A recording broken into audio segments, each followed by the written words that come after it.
For 2 games in Oakland, the A's did everything well. Their defense was strong. Their pitching was dominating. And they had late-inning magic when they needed it, and thus went to Boston with visions of a sweep. But in Game 3 at Fenway, the A's fell apart, combining base-running blunders with 4 errors in the first 4 innings. Then in the 11th, the Sox Fenway power finally arrived. High in the air, Burns is back with the warning track at the wall. It's gone! And the Red Sox have stayed alive. Now Oakland again goes for that elusive clinching victory with ace Tim Hudson. It's win now for the A's or face Pedro in a decisive Game 5 tomorrow. Game 4 is next.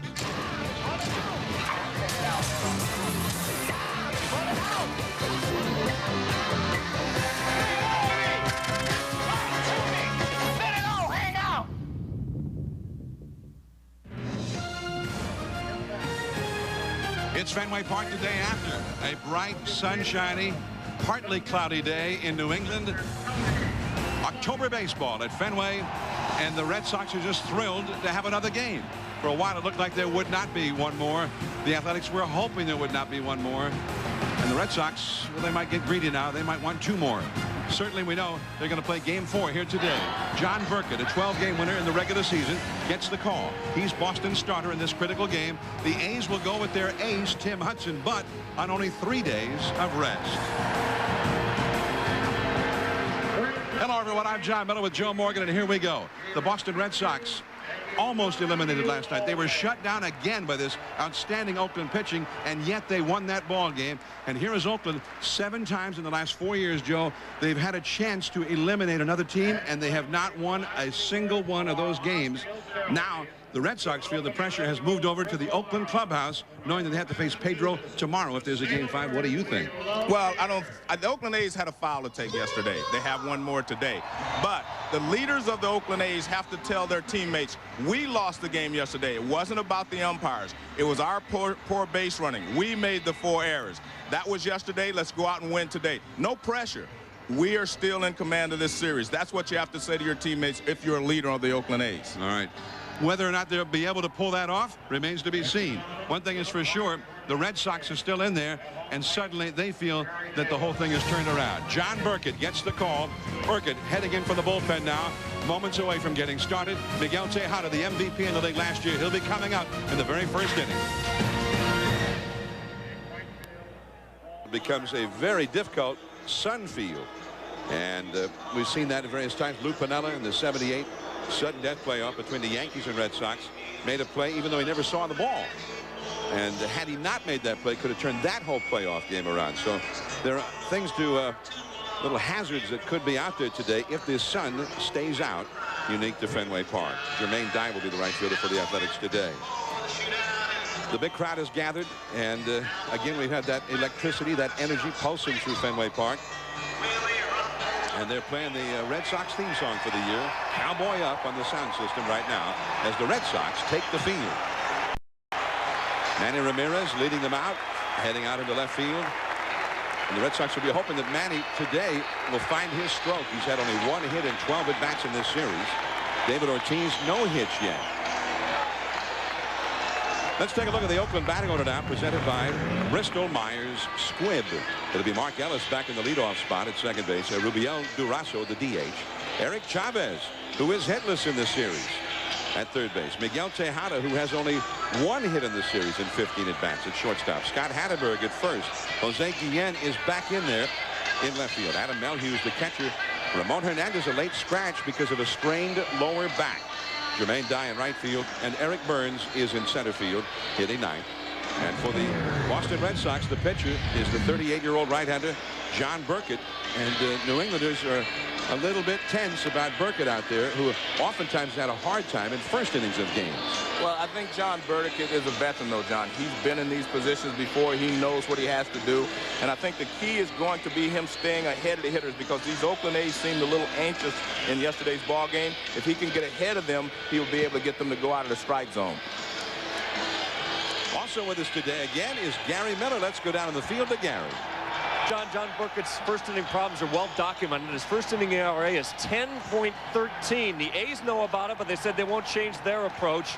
The Red Sox know about it. Two things they do with John. Sometimes they vary the number of pitches he throws in the pen, anywhere from 20 to 40. Today he threw the most he's thrown all year, over 45 warm-up pitches and 7 long tosses, just to get himself a little heated and in the game. Grady Little said he needs his control. Sometimes he doesn't throw hard enough to register on the gun. So watch for home plate, Jerry Davis to set the strike zone. Burkett's got to have control of that strike zone, and that's going to be critical to him today in this first inning. All right, so this will be one we'll have to watch closely, that first inning with Burkett. Grady Little, he says everybody's available in the bullpen today other than Pedro, who will be the 5th game starter if there is a fifth game, and Derek Lowe, who was last night's starter. And even Mike Timlin will be available, although he pitched 3 innings here last night, although he said he will try to limit what Timlin does in this game if he feels he has to use it. And there's Derek Lowe. And last night he had a full head of hair, but apparently he too succumbed to the Barbers Clippers after the game last night. And there's ball 1. We are underway at Fenway Park. The sun has drifted behind a cloud for the moment. And that is a strike on the outside. Ellis has had 2 hits in 10 at-bats, plus 3 walks in this series. Oakland's team batting average in the series is only 180. So the 2 big sluggers, Tejada, who is 1 for 15, and Chavez, who is 0 for 14, obviously have struggled big time. But most of the team has not hit. That's into left center. Going back is Damon, and he gets there. 1 away. Well, the defense is going to play a big part in this ball game for the Red Sox because they will put the ball in play. Burkett's not going to strike out a lot of hitters, and as you see there, Damon runs it down in center field. Ramirez has played well in left. Nixon has a bad leg, so we're going to have to see how well he's able to move around there and right.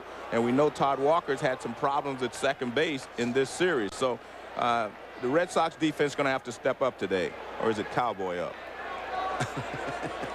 I believe, Joe, here in Boston, the correct terminology is cowboy up. Okay.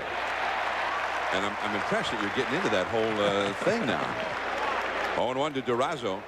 Durazo, 3 hits and 12 at-bats in the series, including a double. He's had 3 runs batted in. Curveball from Burkett, and that is low. 1 ball, 1 strike. And you see what Burkett does. He'll try to throw you a strike, try to get ahead in the count, then he'll try to get you to help him out by swinging at pitches out of the strike zone. That's in there for a strike. 1 ball and 2 strikes. Well, the last 4 years, this year included, the A's have now lost 7 games in which they had an opportunity to clinch a postseason series. That is the longest losing streak of its kind in Major League history.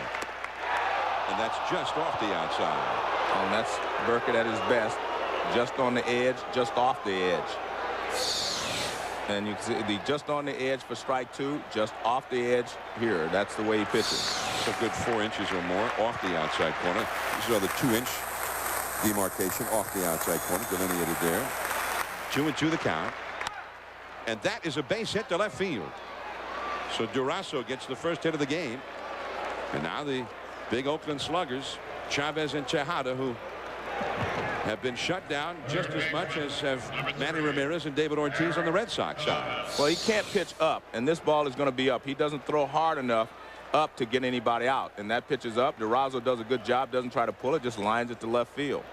But, John, I don't think this pressure of the fact they haven't been able to close anyone out comes into effect until tomorrow. You know, today is still, you know, not really elimination day. It's just a way we can win. But tomorrow is elimination for both if they have a game 5. Curveball misses to Eric Chavez. Well, they had 3 of those kind of games against the Yankees a couple years ago and lost all 3 of them. They had 2 of them against Minnesota last year, lost both of those. They've had 1 so far in this series and lost it. Yeah, but I don't think if you're in the A's clubhouse and you're up 2-0 and you lose a ball game, doesn't matter how you lose it. You have to say to yourself, we had a foul to take. I mean, they really did. I mean, and they took the foul yesterday. You don't want to take another one today. You're getting into that NBA. Well, I love the, you know, I'm an NBA guy, and I mean, now I'm cowboy upping and everything, you know. And a couple of fouls to use. Yeah. Say, how did Chavez, the 2 Oakland sluggers, with a combined 1 hit. Actually, I have him for 1 for 29 on my sheet. And Ramirez and Ortiz only 1 for 25 combined. Chavez with a high pop-up. Coming over is Millar, and just not enough room in this ballpark. That would have been the easy catch for him to make at the Oakland Coliseum, where I don't know if any of these seats within 20 rows of the dugout at Fenway would be there if this were Oakland. I mean, those seats are set way back at the Coliseum. And that's the panoramic look from high above Fenway Park. John, you mentioned how both of these sluggers on both teams are struggling. The main reason is they're going out of the strike zone. That curveball in the dirt. Full count now. And both sides. I mean, I'm watching Tejada, I'm watching Chavez. All of them, they're going out of the strike zone. They're not being patient, to get the base hit. Once, you start struggling, then you get a little bit over anxious and you start swinging the bad pitches. The same thing on the Boston side with Ramirez and Ortiz. They're doing the exact same thing. All 4 of these good hitters are struggling because they're going out of the zone. There goes Durazo. And a high fly ball into left center. That's Damon flipping the glasses down. He's all the way back on the warning track near the 379 marker where he caught it. The wind is blowing out toward right field right now. Well, the A's are doing something different. They put Durazo in motion there. I don't necessarily like to put a guy in motion when you have a slugger at the plate, because then he has to swing 3-1. Let him choose the pitch to drive, and then if it happens to be a ball, then he doesn't have to swing. 3-2, I'm sorry, but you don't have to swing. You don't want him to feel like he's got to protect. You want him to still hit. So now Tejada, and that curveball drops in there for a called strike. Tejada, 1 hit, 15 at-bats in the series. And he was distraught last night after the ball game and basically told the writers when they came to his locker that he was upset and he didn't want to talk. Tejada with a high foul down the right field line. Millar ranging down the line for it, and again, not enough room to go get it as it is in amongst the spectators down there. Tim Hudson looking on. He'll be heading out there in the last half of this inning, and he'd like to have a lead. 2 down with a runner at first here. By the way, Joe, seeing Damon go back to the warning track for that fly ball just hit by Chavez, we never saw that last night. Other than the home run that ended the game, there was just 1 ball hit deep to the outfield. Kapler caught that one for the Red Sox. Completely different pitcher. Burkett doesn't have the great sinker like Derek Lowe had. That one is again a foul off the right field line and back into the crowd. Only 302 feet to that foul pole, by the way, in right field. There it is. 302 feet if you hit it right down the line. But if you hit it 15, 20 feet away from the foul pole, then you had to hit it about 370, 380 feet to get it to the wall. Still 0-2 to Tejada, who has yet to break loose in this series. Durazo, the runner at first, now Tejada, tired of waiting, backs away. I've only seen one Oakland A's hitter try to attack that left field wall, and that was Ramon Hernandez yesterday. He had some real good cuts when he got ahead. And here we see Tejada kind of flipping to right, and that tells me that they're not really attacking the ball. Doesn't mean you always try to pull the ball there, but if he throws you something off speed, it becomes very easy to hit that wall in left field if you're a right-handed hitter. Just a routine fly ball will be off the wall. Eric Burns looking on from the dugout. A ball and 2 strikes. There's that wall, 37 feet, 2 inches high. And it seems like it's right over the shoulder of the shortstop. 1 ball and 2 strikes to Tejada. 27 homers, 106 RBIs during the season. Slider off the outside. 2-2. Tejada shows pretty good patience here. Yeah, but you see, this is John Burkett. He's going to throw a lot of pitches, and he has to throw a lot of pitches because he can't put the hitters away like going 0-2 and then blow a high fastball by them as we saw Lilly do last night.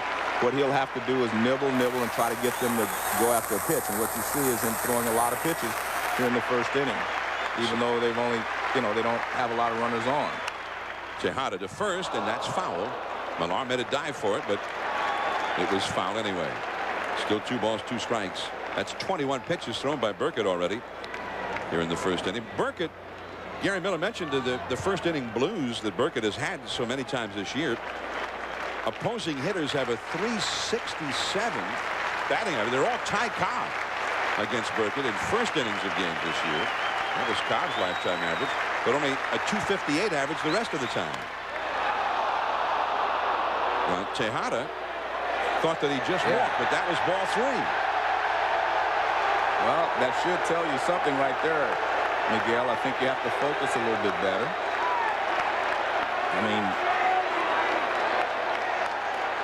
to me, if you lose track of the count, it tells me that you are not really focusing on what you're up there to do.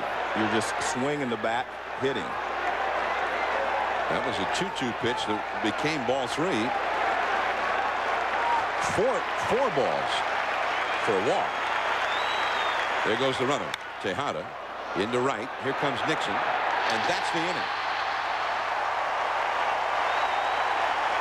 1 hit, 1 left. Burkett has made it through the first.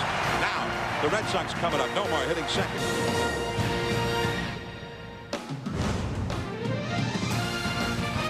ESPN's presentation of the 2003 MLB Division Series. Brought to you by Radio Shack. You could win World Series tickets for life. Through October 13th, collect commemorative postcards with holograms at Radio Shack while supplies last. Then watch the World Series and you could win. Now the Red Sox up against the ace right-handed Tim Hudson of the Athletics. Oakland did not score in its first inning. Always a checkpoint for a John Burkett start, that first inning. Now the Red Sox batting order presented by Bristol Myers Squibb. It'll be Damon in center. Garcia Parra at short. Todd Walker back in there in the starting lineup at second. Manny Ramirez in left. David Ortiz the DH. Kevin Millar at first hitting 6th. Trot Nixon, last night's hero, in right field. Bill Miller in the 8th spot, hitting 8th at third base. Jason Varitek, the catcher, bats 9th. And the Oakland pitcher Tim Hudson. But they had an outstanding season, but working on short rest, 3 days of rest. Well, John, here's the key. The key to working on 3 days or short rest is the mental approach. If you think you can do it, you can get the job done. If you have mentally you're not prepared to do it, that's when it hurts you physically. But I mean, physically, everybody can pitch on 3 days rest if they can put their minds to it. Let's think about it. We've had guys, you know, Bob Gibson worked on 2 days rest in the World Series. Mickey Lolich, all those guys worked on 2 days rest. So you know that if they can work on 2, you can work on 3. So it's all about the mental approach that Hudson takes today. If he thinks he can he's just as good, well, he probably will be. 2-1 the count to Damon, and that's a foul. Hudson, he got a fastball that he sinks, but he also has a devastating split finger pitch. Hudson last year pitched game 4 on 3 days of rest at the Metrodome. Went only 3 1/3 innings and gave up 7 runs on 5 hits, but the defense played poorly behind him. Only 2 of those runs were earned. And not only that, you're playing on carpet, and he's a sinker ball pitcher. Big difference. There's Tejada, and he throws out Damon for out number 1. Damon now 4 for 14 in this series. Well, let's look at this Oakland defense, and the only one that's really proven to be a Gold Glove winner is Chavez at third base. They made 4 errors last night in the ball game, and it really hurt them. But I think this is the best outfield they have with Dye, Guillen, and Burns out there. They can cover some ground. That is their best outfield. And Dye throws well in right field. Guillen throws well in left field. So I think defensively this is their best outfield. 1 down, and here's Nomar. Last night they really didn't need any defense in the outfield. The Red Sox almost never hit any balls to the outfield. The only time any Oakland outfielder ever had to go back on a ball was when Nixon hit the game-ending home run. Nomar helped him out on that one. 0-1 the count. Nomar has been Boston's top hitter, at least in terms of getting hits in this postseason. 5 hits, 12 at-bats, a .417 average. He's also had 3 walks. Hudson keeping the ball down against him. The count quickly is 0-2. Kind of interesting there. Melhue set up inside there. Hudson threw a sinker away, and I would wonder myself, why would you want to throw a ball inside with that short left field fence when he just swung at one in the dirt? And he did it, and luckily for Hudson, he did throw it low and away, and he swung at it. And he swung at that one, too. Right. I mean, why would you go inside if a guy's helped you out already on the first pitch that you've almost bounced up there? So Nomar, he looked like a little over anxious up there. Well, there's a good slider from Hudson. First pitch was a sinker and then 2 sliders. I mean, no reason to pitch him inside. Might miss with it, and he hit it up over that little green monster in left field. No reason to pitch him inside. No reason to throw him a strike. Exactly. Now here's Todd Walker. 2 down, nobody on. Walker with a pop-up. Looking up into the bright sky. Chavez, he's called up by Tejada, who makes the catch. So, a very quick, strong inning. 9 pitches thrown by Hudson. No score. Scott Hatteberg leads off here for the Athletics against John Burkett. And that sinker is low for ball 1. Now, this is not an ordinary start for Burkett, and I don't mean, you know, it's a huge start and everything's riding on it. I mean, in a normal start, he'd be looking to go fairly deep into the game. But the Red Sox, if he can just keep him right there, even for 3-4 innings, that gives him plenty of chance to go to the bullpen. They got plenty of guys to go the rest of the way today. I'm sure that Grady Little will not allow him to get in too much trouble before he thinks about making a move. Last night, the Boston bullpen, which has been so spotty all year long, 4 perfect innings, 3 of them from Timlin and 1 from Scott Williamson. And by the way, Williamson pitched rather than Byung-Hyun Kim last night. Turned out Kim's shoulder was a little stiff.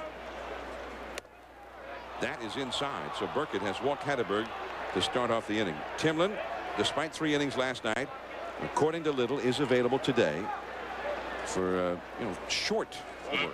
I think everybody's available today, and if there is a tomorrow, they're all available then too. So everyone will tell him, I can give you an out, I can give you an inning, I can give you 3 hitters. I mean, they'll all tell him what they can do or what they feel like they can do. Jose Guillen, his left hand with the broken bone, the hamate bone, was bothering him yesterday, and he was out of the lineup. Back in there today. And that sinker low and outside. Guillen 1 hit, 4 at bats in the series with a couple of walks. No score in the 2nd inning. If the A's continue to show patience, they're going to get Burkett in trouble. But, you know, he relies on them going out of the zone. Even if he can, even when he's behind in the count, he still tries to get you to help him out. And ball 2. Oakland hitting only 180 in the series, as we mentioned. They have picked up 15 walks in 3 games, and they've had 3 batters hit by pitches. 2-0 the count. And he gets that outside corner strike. It is 2-1 now. Adam Melhu's on deck. Now, last night, you know, there was so much controversy in the ball game with rules interpretations by the umpires. The umpires were part of the post-game press conferences yesterday, and that's a foul. It will come back and out of play. Now it's 2-2 to Guillen. And I think the whole baseball world was talking about the interpretation on the play where Tejada was not allowed to score after he was obstructed by Bill Miller. And they're still talking about it here at Fenway Park this morning. Steve Palermo, a former outstanding American League umpire, now an umpiring supervisor, here again today. 2-2 the count. Right up the middle, base hit. Omar made a gallant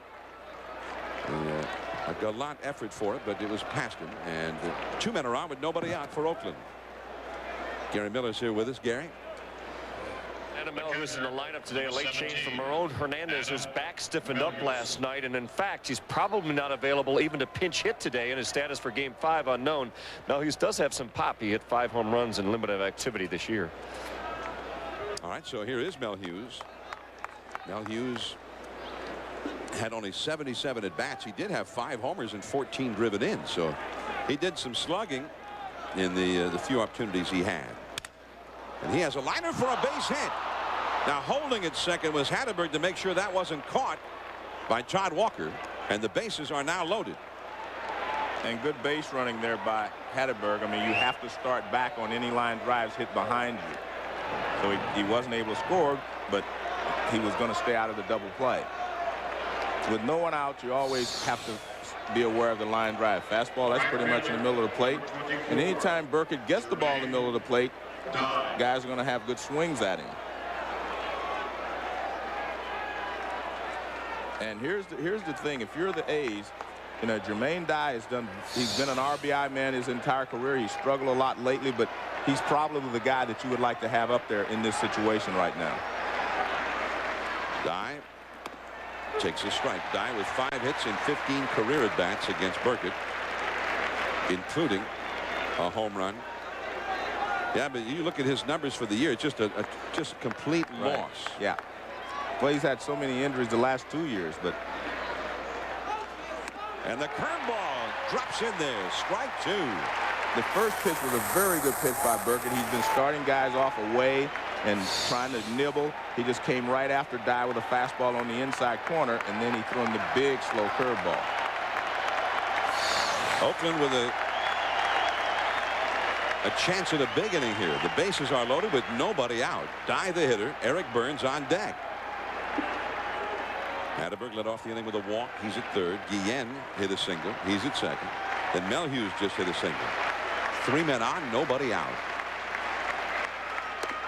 Off the outside with that fastball. Actually, that was a pretty good fastball there. The first pitch he threw to Dye and that one. They had a lot of movement on both of those pitches. Red Sox have the infield looking for the double play. They'd exchange a run to get the double play here. They want to stay out of the big inning. That is a foul. Past third. A very defensive looking hack there by Dye with 2 strikes. Well, once you get 2 strikes on you, I think you have to put the ball in play, because even if he hits into a double play, they'll get a run. I know it doesn't sound logical, but in this instance, you have to try to score. If you can break on top, I mean, it changes the way, you know, the Red Sox will view this ball game. It was this kind of situation last night where everything just became totally bizarre for the Athletics last night. Right. And he struck him out with a no. He foul tipped that ball. It is not a strikeout. That was I can't believe he got a piece of that one. That ball never, it looked like it never started in the strike zone, but he did get a piece of it. And that's what you call good hitting. Even though you're swinging a bad pitch, if you make contact with 2 strikes, it's still good hitting. See how far that ball's out of the strike zone.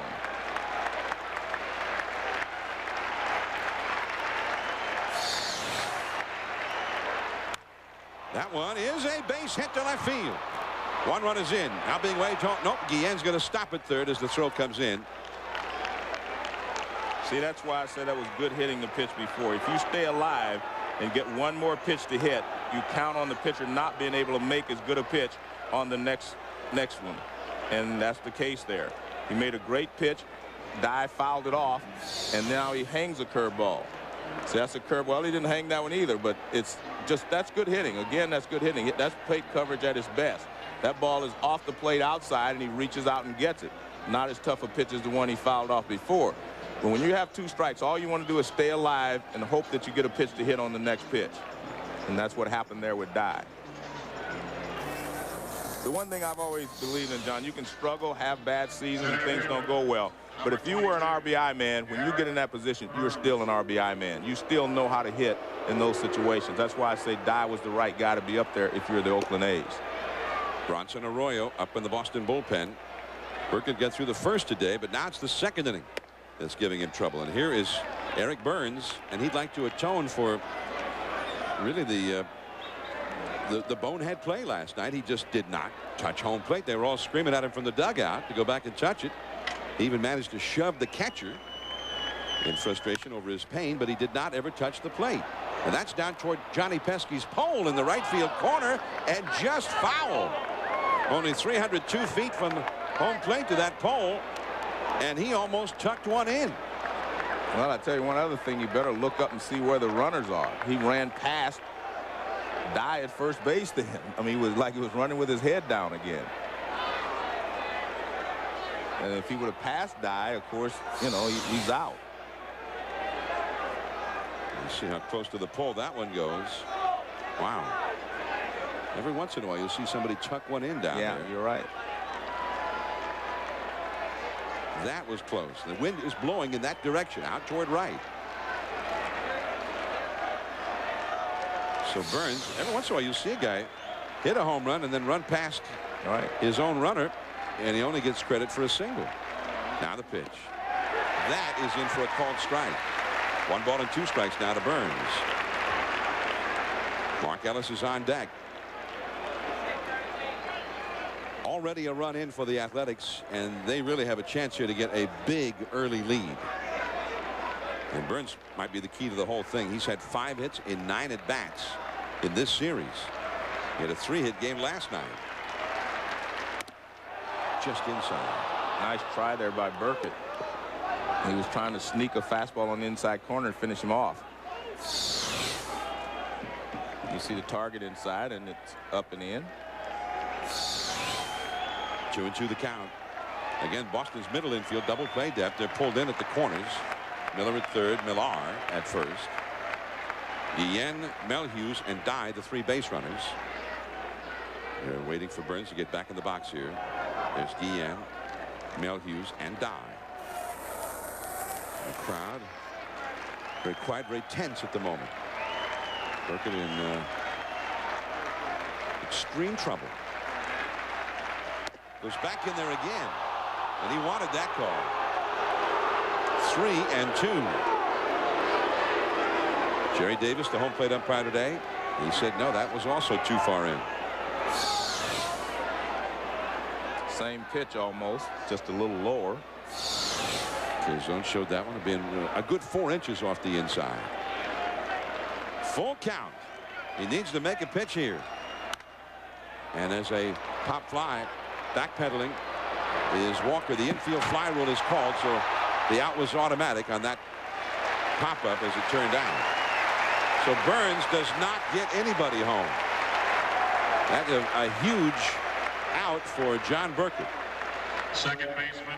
Well, it was a huge out because Burkett was in a real jam with a 3-2 pitch. He has to come and throw a strike.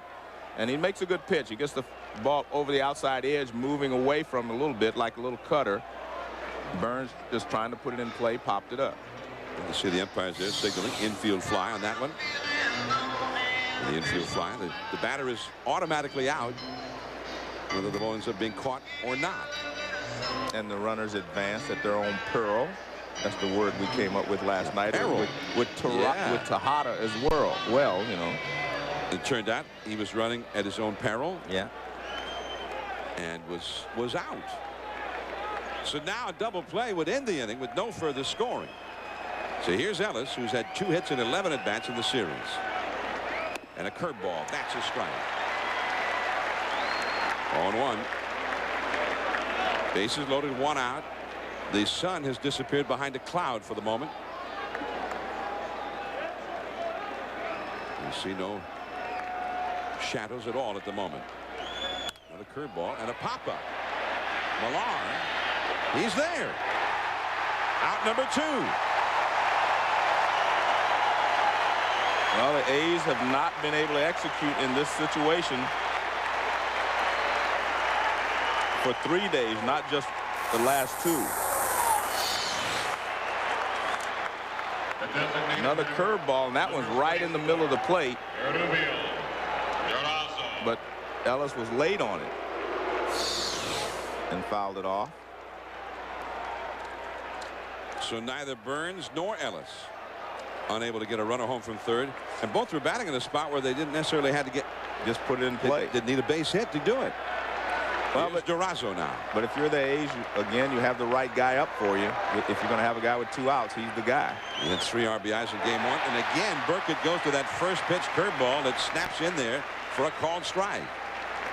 And the sun reemerges from behind that cloud. The shadows have advanced right to home plate now. Bases loaded, 2 down, 1 run in. Chavez would be next. Guillen, Melhuse, and Dye from third to first. Better be going anything. And he fouls it off his foot. Strike 2. Good pitch by Burkett. Anytime it seems like when he wants to throw the fastball, he's able to get it in tight. Whether he misses with it in or gets the edge, it's a good pitch. And that one hurt Durazo. And I don't know if it's off his foot or his leg or his knee, but he's having some trouble with it right now. Rubiel Durazo from Hermosillo, Mexico, and he wanted us to say hello to all the folks in MSC looking in today. Oakland need that big hit. 1 run is in. They have 3 men on. 2 strikes the count.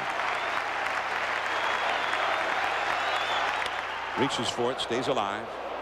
Slicing it foul over toward the Boston dugout. And now Varitek's going to hand deliver the new baseball to Burkett. They're going to talk it over. Well, that, you know, another good pitch by Burkett. That pitch was diving away from him. See, he just reaches out and gets a piece of it. And what that usually tells the catcher who is sitting there, he observed something on Durazo, whether he was leaning out there or pulling off, so he wants to relay that to Burkett. The catcher sees your approach. He can tell whether you're pulling off, looking for a ball inside, or whether you're going out to get a ball on the outside part of the plate. He can see that, and he can relay that to the pitcher. 0-2. That's why they came inside. Pops him up, and here's Bill Miller, and that's the inning. So John Burkett runs the gauntlet and survives it. Just the one for Oakland. A great opportunity lost. And while Tim Hudson was on the last warm-up that he threw, he displayed something that didn't look right, and immediately trainer Larry Davis came out of the Oakland dugout, followed by Rick Peterson, the pitching coach, and manager Ken Maka. And there's some concern about the physical well-being now of Tim Hudson.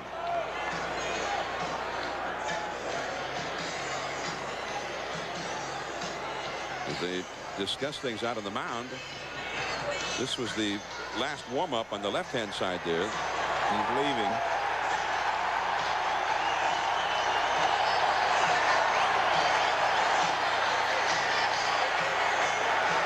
But he is leaving this game. So Tim Hudson, who had some problems with his hand, his thumb, his fingers in game 1 the other night. Well, what happened in game 1 was it started in his forearm. He said he just started getting a cramp, and then all of a sudden it went down into his thumb, and that's why he was standing on the mound twisting it, you know, pushing at his back, trying to get his thumb loose. But he says it really wasn't a big deal, and he just needed more time, you know, to relax his hand. That's the problem, you know, in the first game on Wednesday. As you can see, he's visibly upset here, so this has to be a lot more than what we saw on Wednesday. Steve Sparks is going to be the new Oakland pitcher, and he will get just as long as he deems necessary to warm up. And a huge blow to Oakland's hopes in this game is Sparks, the new pitcher.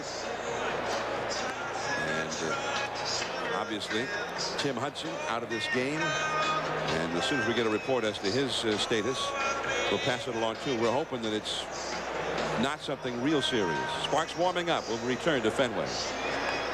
In Twins, the Yankees trying to win that division series. They lead 2-1. David Wells and Johan Santana at the Metrodome, 4 o'clock Eastern, 3 Central on ESPN.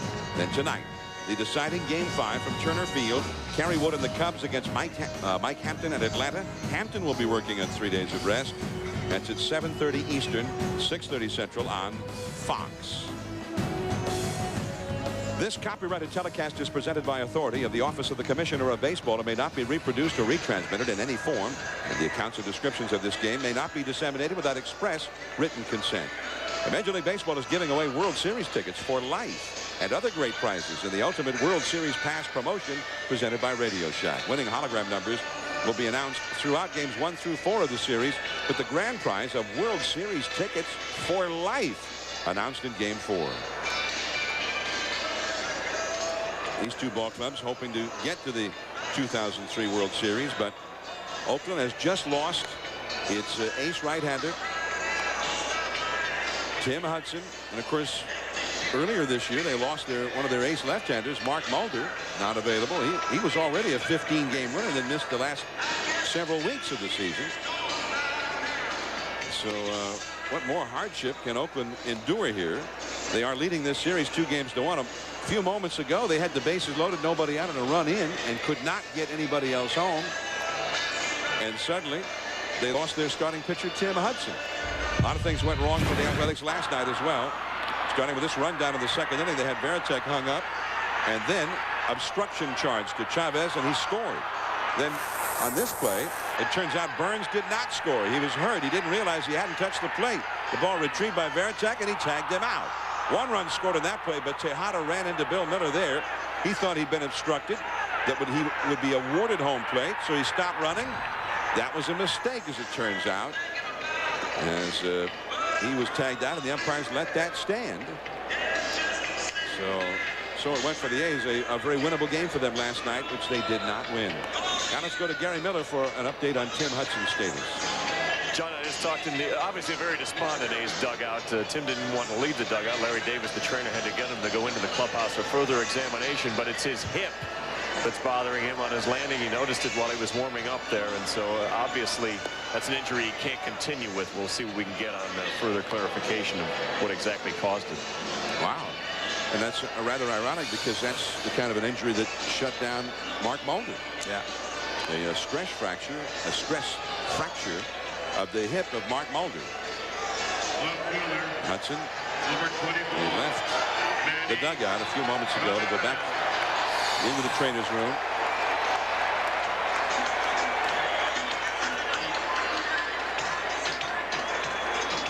So everything going wrong for the Athletics, but they have a lead in this game, and they still have a lead in this series. Now Manny Ramirez, only 1 hit and 12 at bats in the series. He and Ortiz have been like Tejada and Chavez. They've just been shut down throughout the series.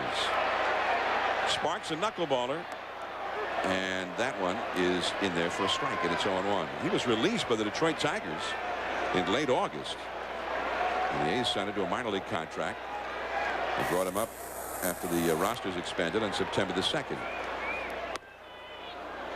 And that's inside. 1 ball, 1 strike. Well, they've been getting Manny out by pitching him off the plate inside, and he's been swinging at those pitches. In batting practice today, he and Jackson, the hitting instructor, were talking about getting a strike to hit. Up the middle. Well, it wasn't well hit, but it's only the 2nd hit that he's had in this series. Now, when you have a knuckleball pitcher out there, you may not hit a lot of them hard, but you want to just stay back through the middle so you do not pull off, and that's exactly what he did.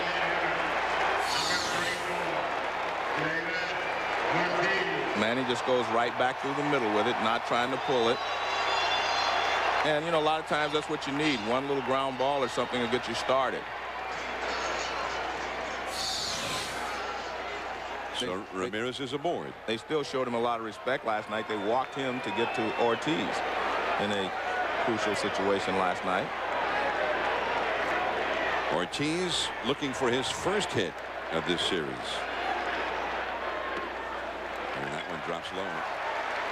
Sparks, 38 years old, been pitching professionally since 1987. He's been in the big leagues with Milwaukee, Anaheim, and then Detroit. He had 1 excellent year with the Tigers 2 years ago. He was 14-9. And that one is over the outside for a strike. And the sun shining again. Shadows have moved out in front of the plate, heading toward the mound. Not there yet. Ortiz has never done well against Sparks, only 4 for 23 against him. Ortiz going to retrieve that hot dog wrapper.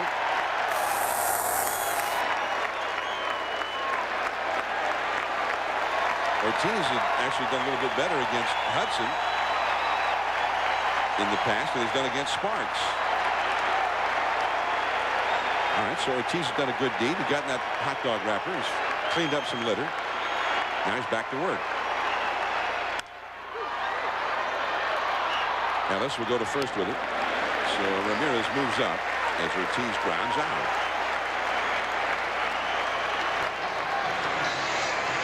One away, and Kevin Millar coming up.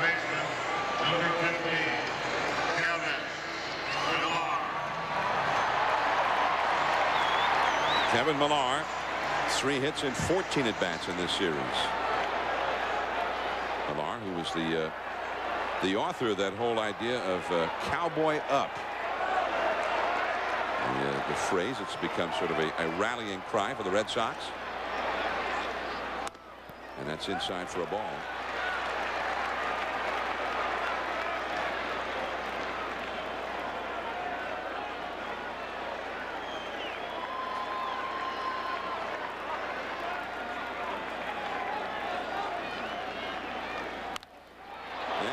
just fouled. Fouled by a foot or two. And down the left field line. 1 ball, 1 strike. Red Sox have a runner in scoring position here, and that has been the worst scenario for Boston so far. Only 2 hits in 25 at-bats as a team. 0 for 10 last night in these situations. And that knuckle is too high. 2-1 now to Miller. Trot Nixon is on deck. Well, Sparks throws a lot harder knuckleball than we saw from Wakefield the other day. Wakefield takes a little off and tries to let his dance a little bit more. 2-1. That one is squibbed. Miller, or rather Miller, thrown out by Ellis. So 2 men are gone, and here comes Trot Nixon, last night's hero. And they want to salute Miller, or rather Nixon, one more time.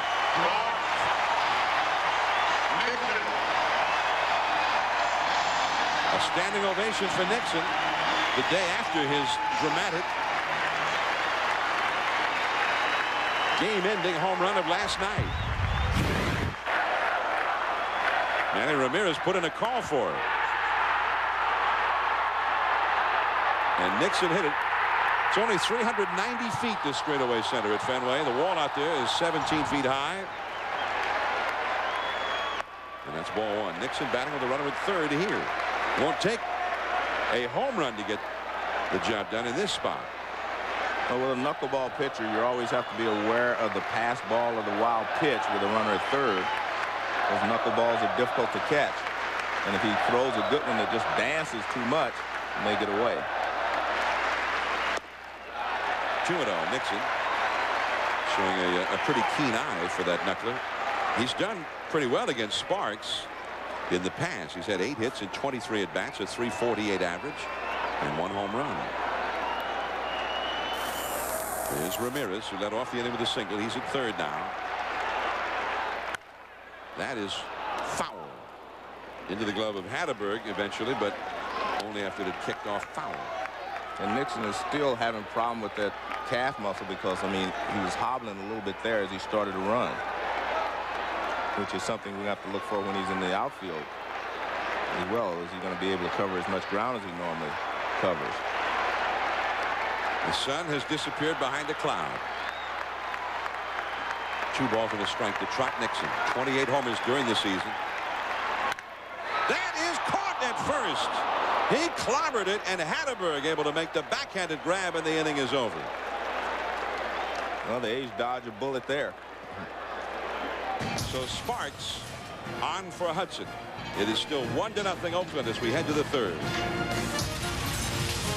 ESPN's presentation of the 2003 MLB Division Series. Brought to you by Washington Mutual Home Loans. We write our own approval rules so you can get into the house without the hassles. An equal housing lender.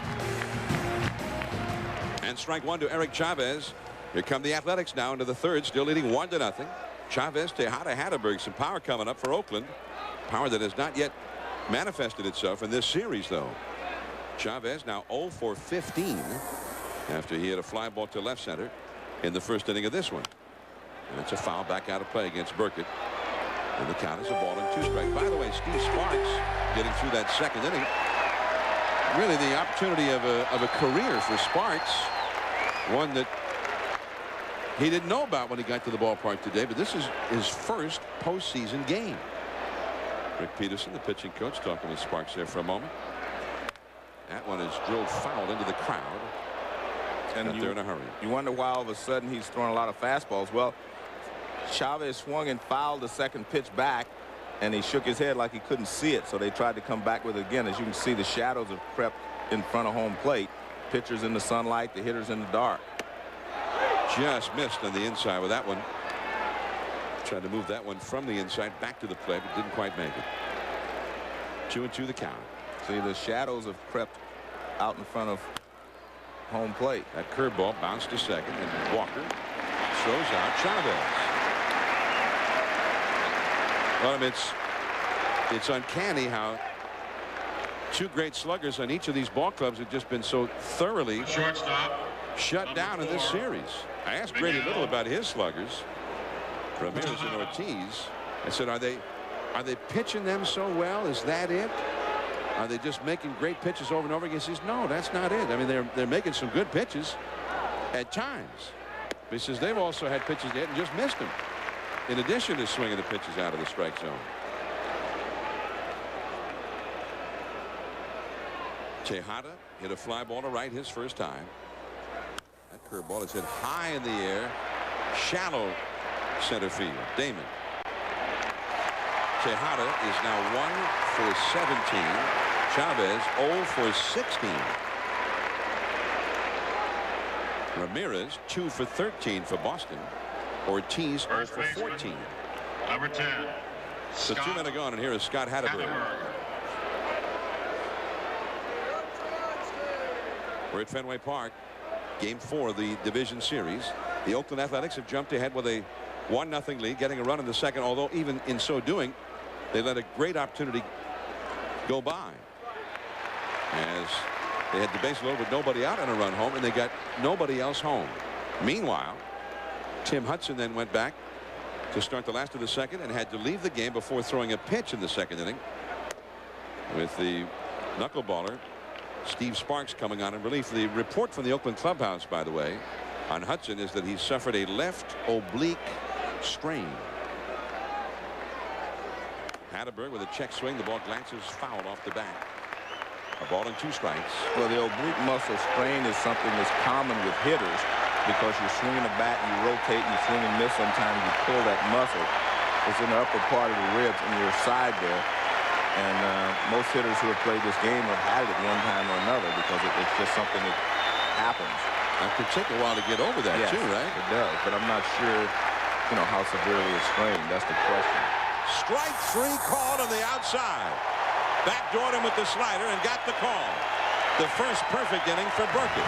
1-0 Oakland. Last of the third. Nothing. Last of the third from Fenway Park. The wind is accelerated, blowing straight out toward right field as Bill Miller, American League batting champion, takes a strike. The flag out in center is kind of wrapped around the pole right now.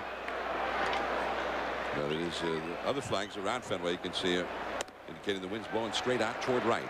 John, it's not very often that you have a league batting champion hitting 8th. There's Kurt Gowdy. The Red Sox want to talk about cowboying up, and there's the cowboy behind the mic, Kurt Gowdy. I don't think I've ever seen a batting champion in any league hit 8th in a lineup, even with the DH. I don't think I've ever seen that. Well, it's interesting because they had a third baseman, Shea Hillenbrand, whom they traded to Arizona because they needed bullpen help. They got Byung-Hyun Kim in that deal. Miller fouls one. 1 ball and 2 strikes. But that trade allowed Miller to start playing regularly at third base. It allowed Kevin Millar to become more of a full-time first baseman, which allowed David Ortiz to become more like the full-time DH. And of course, all of those guys really did well for the Red Sox. Miller won the batting title. Millar drove in 96 runs, and David Ortiz suddenly got into the MVP discussion. 2-2 to Bill Miller, and that's low. The knuckleball from Sparks in his first postseason game. 38 years old, a journeyman, spent most of this season in last place with a team that eventually lost 119 games. And that one misses, and Miller ends up getting a walk to start the inning. There's Theo Epstein, the Boston, actually his former title, the senior vice president, general manager. Number 33. You know, it was an odd scenario, but the Oakland general manager, Billy Beane, actually was hired by the Red Sox for a brief time, and Theo Epstein worked for Billy Beane for about a day last year before Billy Beane decided, you know, I really don't want to come here. I want to stay with Oakland. They asked Theo, by the way, they said, well, what was it like working for Billy Beane for just a day? He says, he's a slave driver. Here now is Jason Varitek. And back to the bag is Miller. Miller, by the way, only 2 hits in 14 at-bats in the series, but he got a walk here. Varitek 3 hits in 8 at-bats. Big, strong switch hitter. And that is ball 1. Sparks was used as a reliever all this year by both Detroit and Oakland. Although he'd been a starter most of the rest of his career. He worked 2 innings or more in half of his games this season. And worked as many as 7 2/3 innings in a game. And he's a knuckleballer. He could probably go the next 15 if they went that far. 1 ball and no strikes to Varitek. Miller at first. Damon is on deck. Right up the middle. Tejada gets to it. They get the out there. The barehanded grab by Ellis to throw to first. It gets by the first baseman, and Hatteberg had no idea where the ball was. Varitek is going to go all the way to third as the catcher Mel Hughes throws to third where nobody is except the pitcher Sparks, who was backing up the play. Chavez had raced in to cover home. The catcher Mel Hughes was down the right field line to pick that ball up. Hatteberg had no clue where that ball was. The ball ended up being kicked by Varitek. And it all started with a great play from Miguel Tejada. Well, you always make sure 1, and that's what they do. They get the 1.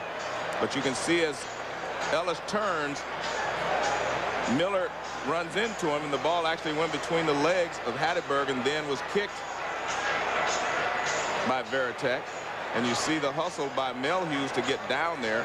He was going to back up first base, and he just continued on down to third. He comes up throwing to third, but there you see, and there's Guillen coming in the background, and as you see Sparks there. So you have to give Bill Miller credit for that, because he took the legs from under Mark Ellis as he turned around.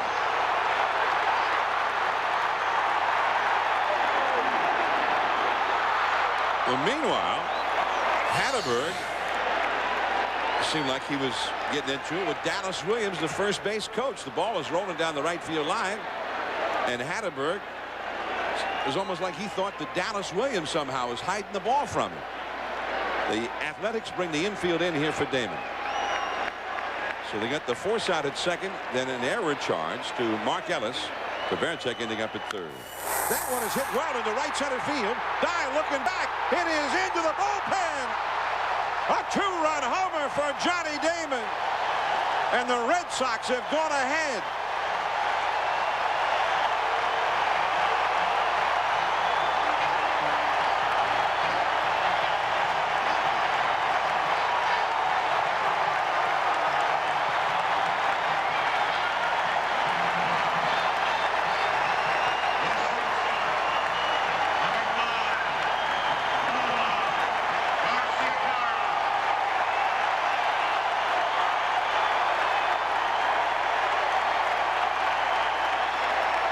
So with all of the massive power in this Boston batting order, it is Johnny Damon, the leadoff man, who hits the home run to put them ahead 2-1.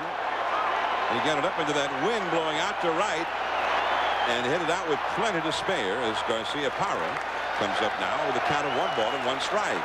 And the ball carries so much better here in the daytime as it does in most ballparks, and that was pretty much a line drive. That's a foul back out of play. So finally the Red Sox get a hit with a runner in scoring position. Well, it acted more like a slider, just a little movement towards Damon, and he hit a line drive right out of here.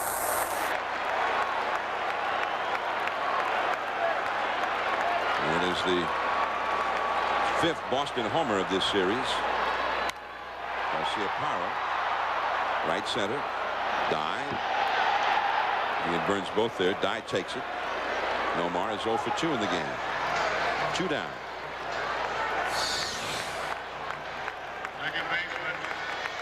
Well, you see the knuckleball. It doesn't do a lot. It just kind of tumbles toward Johnny Damon. And like I said, it was more of a line drive. I mean, you see the outfielders gave up on it early because it was hit on a line.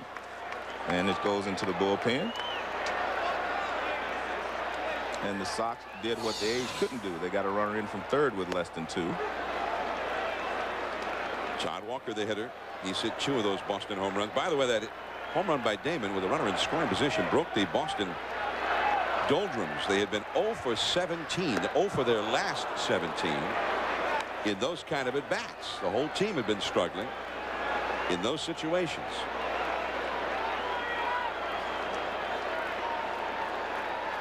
John Walker popped up to short his first time. 1 ball and 2 strikes. 2-1, Boston ahead.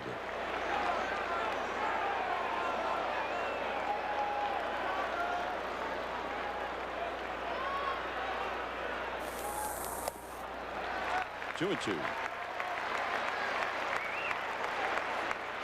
Looked like Johnny Damon was exercising some muscle memory there or something. And he was still feeling the grip and the stroke. 2 and 2. The shortstop Tejada. And that ends the inning.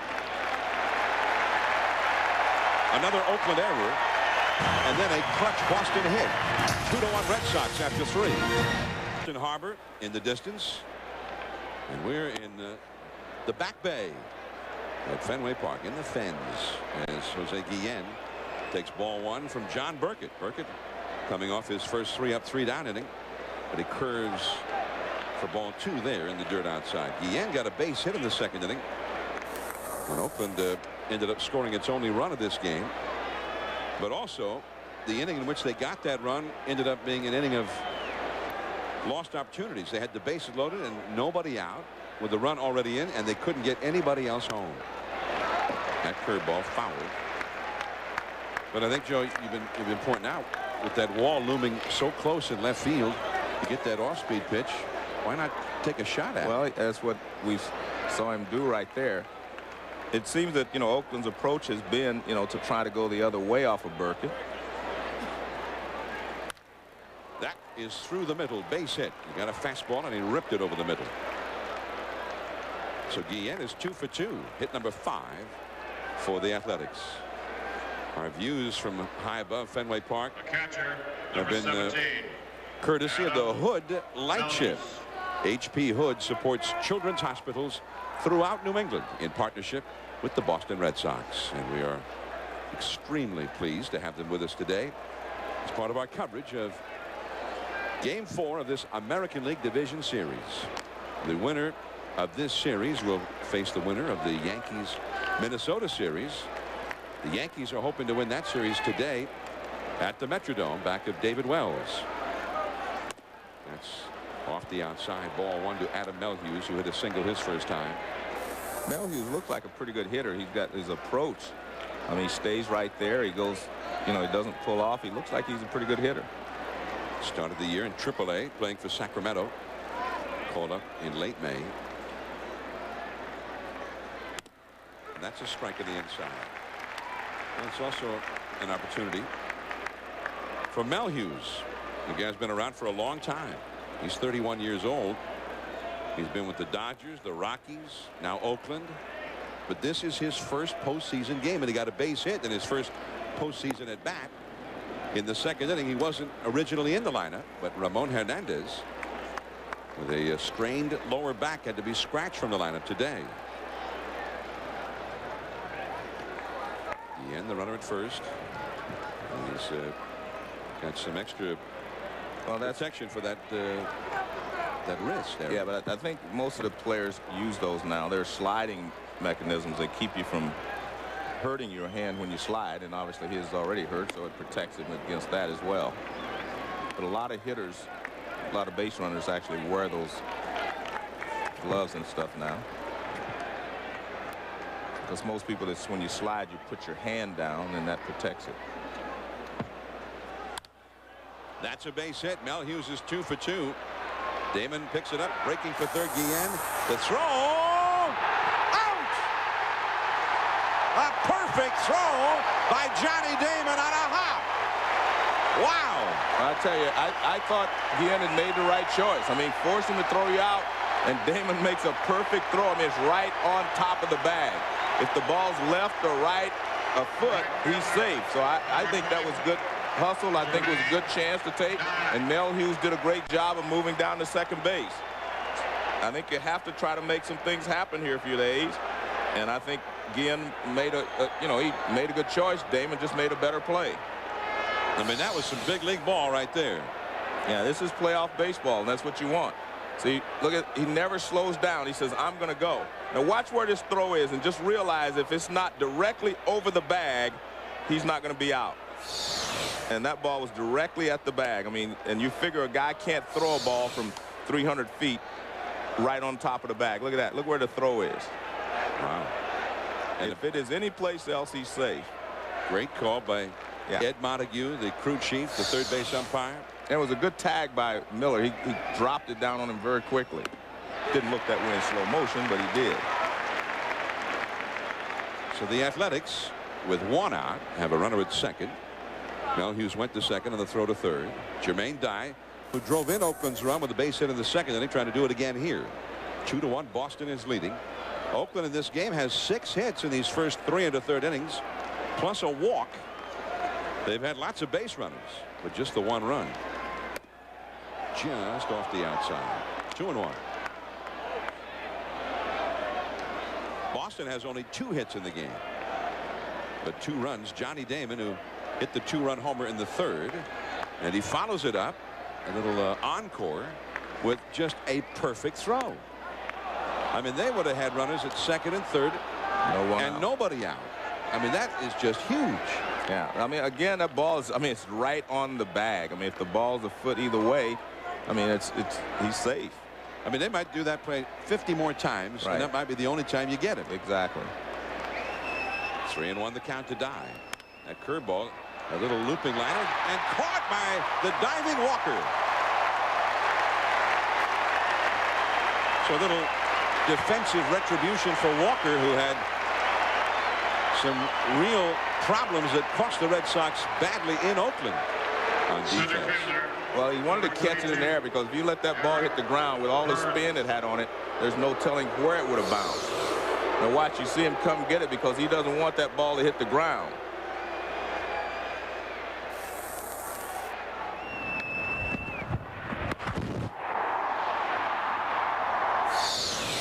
Walker with the microphone and a curveball.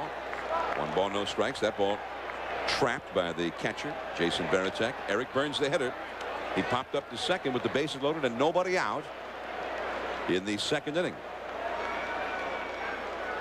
Sometimes it's not how many hits you get, it's when you get them.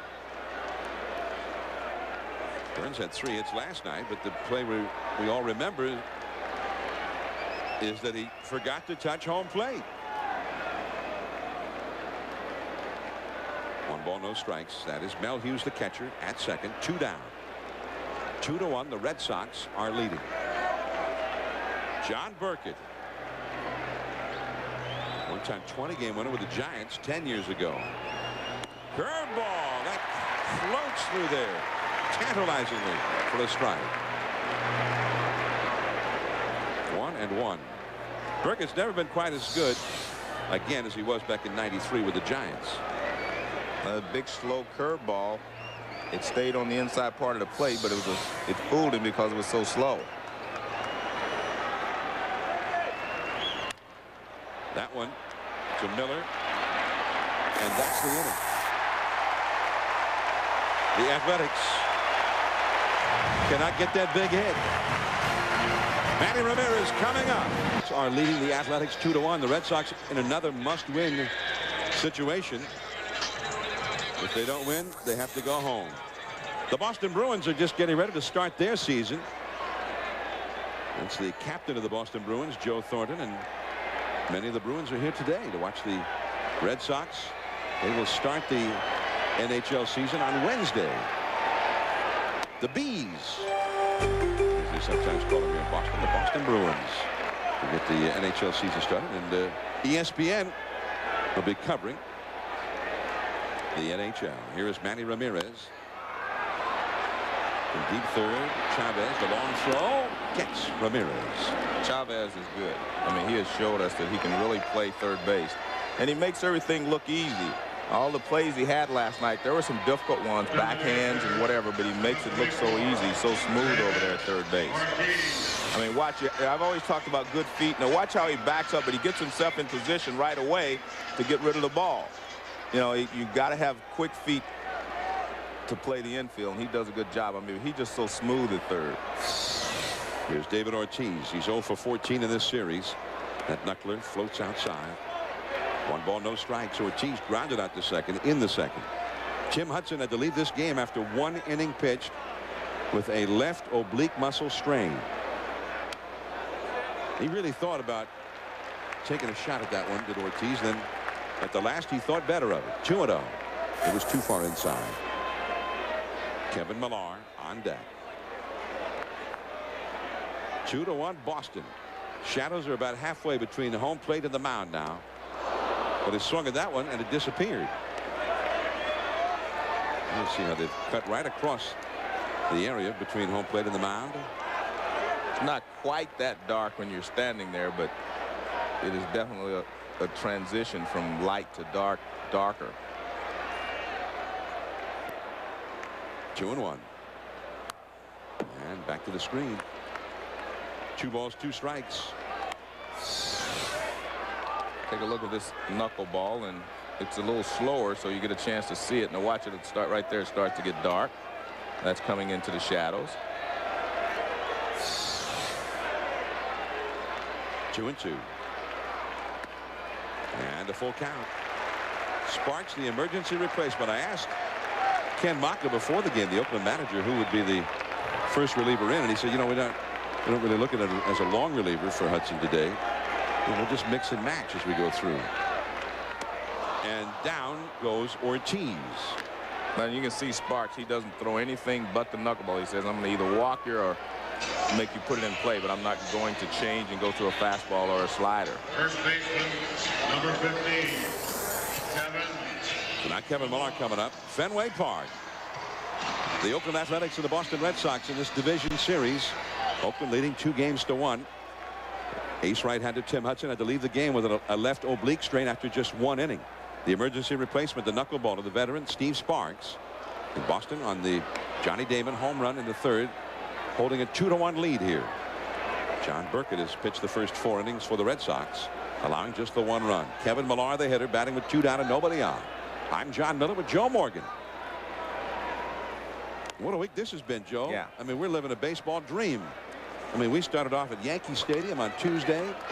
We've been to Turner Field. We've been to the Oakland Coliseum, Wrigley Field, Fenway. In fact, we really lived the baseball dream, going Wrigley one night and Fenway the next. Millar chasing that one. We didn't get it. That one clocked at 61 miles an hour. And John, on top of that, we've seen some great ball games. I mean, we saw a great game at Wrigley Field. Mark Pryor pitched. We saw a great game in New York. I mean, we've seen some well-played ball games, and then we've seen some where it wasn't so well-played defensively. But all in all, they've been very good ball games. And that's outside for a ball. I mean, we saw Barry Zito Thursday just pitch a fabulous game for the Athletics against this great hitting Red Sox team. The very next night, Mark Pryor, the young Turk of the Chicago Cubs, shut down the best hitting National League team at Wrigley Field with a 2-hitter. 3-2 now to Millar. Trot Nixon would be next, the left-handed hitter.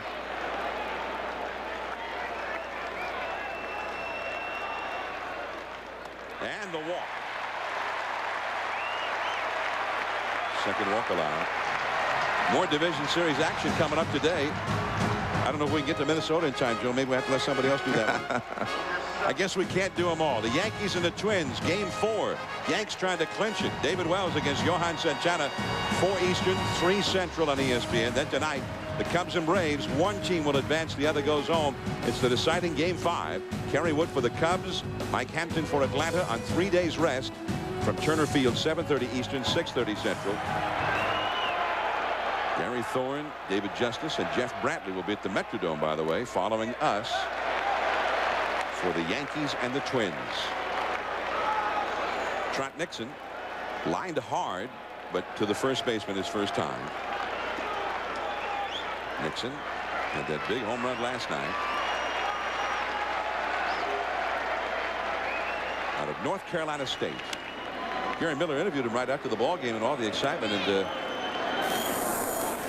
if you were with us, you saw that Trot is a very religious man, and so he didn't want to take any of the glory for himself. But and also very humble, because Gary Miller mentioned, hey, you did something. The last one to do it was Kirk Gibson in the World Series in '88. And end a postseason game like that in dramatic fashion in such a way.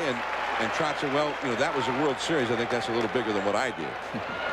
I don't think the Boston fans think so. I thought they thought this was much bigger. Yeah. Both happened against Oakland, ironically. That's too low.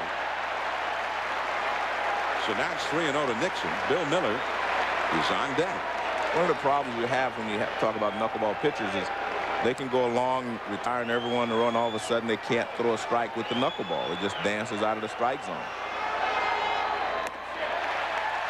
Well, it is not dancing favorably for Sparks right now. He's walked 2 in a row. Rick Peterson placing a call to the Oakland bullpen. So while they talk it over at the mound, here's Gary Miller. John, two different mentalities on this team, starting to relive history. The A's have had leads before in series and not been able to put teams away. And the Red Sox, as soon as they lost Game 2 in their clubhouse, Lou Merlone, one of 7 Red Sox who were on that team in '99, that was in a 2-0 hold to Cleveland, said they immediately started talking about that. So you don't want to give this team life. If you give us life, watch out. Well, they got life last night, and that's the way these two teams seem to be playing mentally. The Red Sox smell blood, and the A's are playing defensively. All right, good point. It is Chad Harville is up in the Oakland bullpen now, and Rick Peterson, the pitching coach, has gone out to the mound to talk to Sparks, who's got some big pitches to make now to Bill Miller with 2 men on and 2 men out here in the 4th inning. And from high overhead, the Oakland bullpen there with Harville working, and those pictures from high overhead have been courtesy of the Hood Lightship. H.P. Hood supports children's hospitals throughout New England in partnership with the Boston Red Sox. Welcome to our telecast. Here's Bill Miller, and that is too high. Grady Little pointed out Bill Miller especially because he's a contact type hitter. He hit for some power this year, but really a contact hitter all the way. And Grady said, you know, last night especially, Bill was swinging the pitches that he ordinarily hits hard and missing them. He does not often swing and miss. That is high. 2-0. Miller walked his first time against Sparks back in the 3rd inning. And Sparks has missed the strike zone with 9 consecutive pitches now.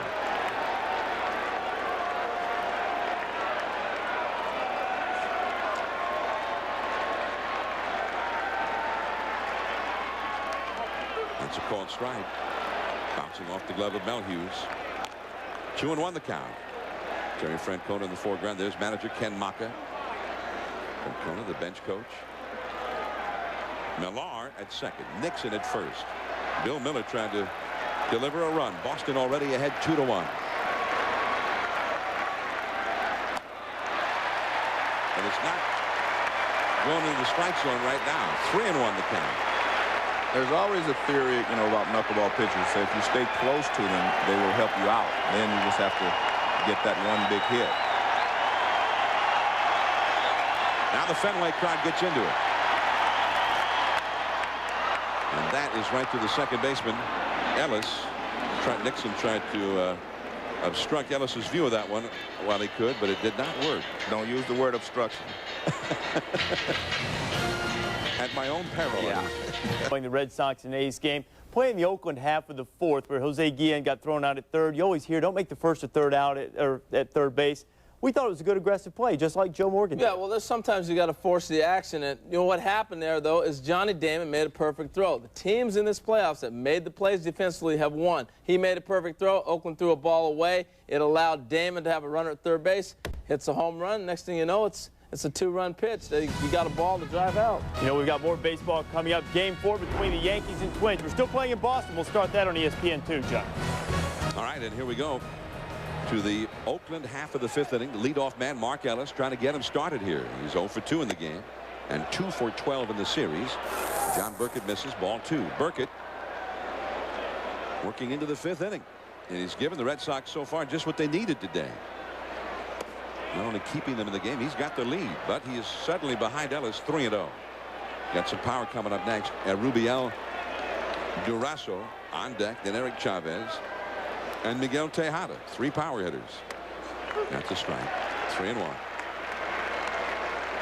Well, I think in this case you're 3-1. If you're Ellis, you either take a shot at the left field wall or just go ahead and take another strike, take another pitch. And that sinker down and in for ball 4. So Ellis gets the walk to start it off.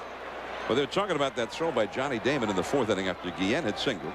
Mel Hughes hit a single. And Guillen took off for 3rd. And again, it was a good hustle play. I thought he did the right thing. Damon comes up. Now watch this throw. I mean, it's right over the bag. I mean, if the ball is over here, over there, I mean, he's safe. And I mean, he still was only out by about 3 inches. I mean, it was just a very close play at 3rd. But as Harold said, the teams that have making the defense who plays have been the ones that have won the series. But I've been saying that all year, that defense is now far more important than it's ever been. Now here is Rubiel Durazo. You saw Guillen there in the dugout. And it looks like he might be icing that. Well, he's actually heating it, John. What happens is you ice it before the game. Once you start the game, you want to try to keep it hot. And what they were doing, Tejada gave him one of those little heat pads, and he put it on there, and then he wrapped his towel around it. I could see it in between innings. You didn't get a chance to see that, but that's what he's doing, is trying to keep it warm. If you keep it warm, yeah. See, if you keep it warm there, if you keep your hand warm during the game, that's what you want to do. Keep it warm. Well, you saw it, and I didn't see it. Where was I? I mean, I was sitting right here next to you, wasn't I? Yeah, but I was watching it. And that's a ball up and away. So Burkett is not throwing strikes here. Well, neither was Sparks at the end of the last inning. So, I mean, you could think, well, maybe they're running out of gas. Tim Wakefield up in the bullpen now. Burkett has thrown 86 pitches in only 4+ innings. That is a strike. Durazo has singled, and he has popped out to 3rd. He popped out to 3rd for the final out of that 2nd inning when they had the bases loaded. Burkett made a great pitch, jammed him, and got out of the difficulty in the 2nd with only 1 run scoring. They had the base loaded, nobody out after the run scored, and couldn't get anybody else home. That one hit sharply, knocked down by Millar. He'll race to first, just in time. Durazo went in with a slide, as did Millar. Well, I think if you're Durazo, you still have to run through the bag. Because anytime you're sliding, you have to bend your knee a little bit. You can't go in straight leg because you'll break your leg. So you have to bend it a little bit. Therefore, you're not getting there as quick as you possibly can. I mean, this is a nice play by Millar because this ball was nailed. He got a pretty good hop there. And now watch this. If you run through the bag, see, when you slide, you have to bend your knee. So therefore, you don't get there as quick as you possibly can. But it's a good play there by Millar. He gets back. Now, it's up to him. It's a good job for him to slide. See, his leg is straight. And watch his. You have to bend it in order to keep from breaking your leg. So, a spectacular save there by Millar, and what otherwise would have been a base hit to right, and they'd have runners at 1st and 3rd. Nobody out right now with Chavez up and Tejada on deck. Well, Chavez is going to have to give them something if they're going to win either this game or the next one. I mean, the reason he's hitting 3rd in the order. You can't have a guy right in the middle of your order, you know, and he doesn't give you anything. And Chavez is one of their better players. So you have to have something from your better players in the playoffs to get the job done. You see, Durazo kind of limped off the field there after his slide at first, and there is ball 3 to Chavez, who has flied out to left center, grounded out to 2nd. 0 for 2 in the game, and he's 0 for the series. This may be a time. I mean, if you're Ken Mocker, you say go ahead and take a shot. You haven't been swinging the bat well. Sit on this fastball and hurt him. And there it is, right there in the middle of the plate. And he took it. He looked at it. 3-1. See, there are some times when a walk's not going to really do you any good. If you walk right there, what are you really accomplishing? You're not moving any runners. But if you've got a 3-0 count, you have one of your sluggers, home run hitters up there, and the guy's going to groove one, why not let him take a shot at it? A pop-up. Varitek, he's got room.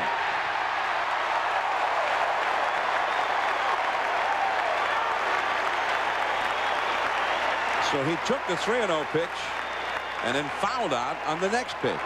Well, in theory, he got pretty much the same pitch. He got another fastball, and he just didn't do anything with it. You know, when you're swinging a bat poorly, I mean, that's just what happens. So that's a good pitch to hit. I mean, you know, if you're ahead in the count, you're looking fastball, you get the pitch right there. I mean, it's up to you to hit it. He just missed it. And look, when you're in a slump, when you're not swinging the bat well, you know, you do things like that. If you're swinging the bat well, they can throw your pitch down and away, and you still drive it someplace. So that's the anatomy of a slump. When you're not swinging well and you're getting pitches to hit. That's Burkett and the catcher Varitek talking it over at the mound. The plate umpire Jerry Davis goes out to hurry them along. And they say, okay. Davis turned around to go back, and then Varitek says, oh, one other thing. Shortstop, number 4. All right, so now they're going to go ahead and play ball again. I'm Jon Miller with Joe Morgan. We're at Fenway Park. It is 2-1. The Red Sox leading the Athletics here on a beautiful, sensationally beautiful autumn day.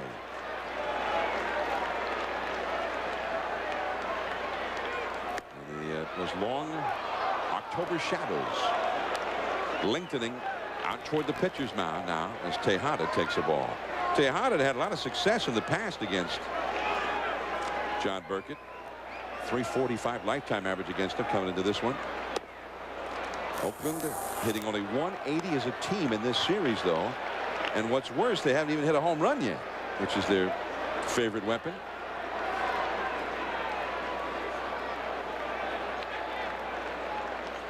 They got their first 2 men up with men of scrimmages and got hits, none since. That's a strike on the outside. They've had 2 hits in 8 at-bats total today. And these kinds of clutch at-bats. Well, the one thing that Burkett's been able to do, he's thrown such a variety of speeds that when he does turn the fastball loose, even though it's only 84, so it looks like it's in the high 90s because of the various speeds that he's throwing. There's Millar again from his knees. Burkett covering. Out! And the inning is over. So Burkett has given the Red Sox 5 strong innings with the lead. Varitek coming up, then that meant the Red Sox 2, the Athletics 1. Jason Varitek hitting 9th in the order. You mentioned they had a batting champion hitting 8th. How about a catcher with 25 homers and 85 batted in, batting 9th? And there's ball 1 from Steve Sparks, the knuckleballer, into his 4th inning of work in relief of Hudson, who had to leave the game with an injury after 1 inning. A strained left oblique. That is a called strike. 1 ball, 1 strike. Varitek hit the 4-side. It started out as a great play by Miguel Tejada, preventing a base hit. But it ended up with Varitek at 3rd base after Ellis made a low throw to first, and it was kicked by Varitek down the right field line. And by the time it was recovered, he was at 3rd. That was moments before Damon's home run put Boston ahead. Jermaine Dye said, I've got this one in right center. 1 down. The A's had a run home and the bases loaded in the 2nd, but could not get anybody else home. Durazo made the final out to leave them loaded. So they had just the 1 run. Then Hudson went out to warm up for the bottom half of the inning and was hurt. He had to leave the game. That's when they discovered this strained oblique muscle. Then Johnny Damon hits the 2-run homer in the 3rd, and suddenly Boston was leading. And here is Damon in the 5th inning. Damon not only hit that home run, the very next half inning, the top of the 4th, he made the perfect throw from center field to nail Guillen at 3rd, when anything but a perfect throw would have seen the A's with runners at 2nd and 3rd and nobody out in that inning. Red Sox have been very crisp defensively all day today. That knuckler too high. 2-1. The Athletics in these last 4 postseasons 7 times played a ball game where if they won, they would have clinched the series, and they've lost all 7 of them. 1 3 years ago, 3 in a row 2 years ago to the Yankees, the last 2 last year to the Twins, and last night's ball game here. Yeah, but the one thing they know, I mean, even though they may lose today, or if they're not able to clinch it today, they still have 1 more shot. And Barry Zito scheduled for tomorrow, but on 3 days of rest. Hatteberg Sparks covering, and Damon is retired. 2 men down. And now Nomar coming up. Ken Maka, first-year Oakland manager, who also could have ended up managing the Red Sox. Red Sox were a team that asked for permission to talk to Maka a couple of years back, and Billy Beane said, no, absolutely not. He's too important to us. Tim Hudson had only pitched one other game on 3 days of rest, and that was last year in Game 4 against Minnesota, a game in which he did not pitch very long. 0-1 to Nomar. Barry Zito has never pitched a game on 3 days of rest. Well, I think what Ken Maka came to the conclusion is that the fact that if you're going to beat me, you have to beat both of my guys, instead of maybe saving Hudson or for tomorrow and having full rest, then you wouldn't be able to use Zito. So I guess he's saying you got to beat both of my guys, whether they're on 3 days rest or not. Nomar pops it up.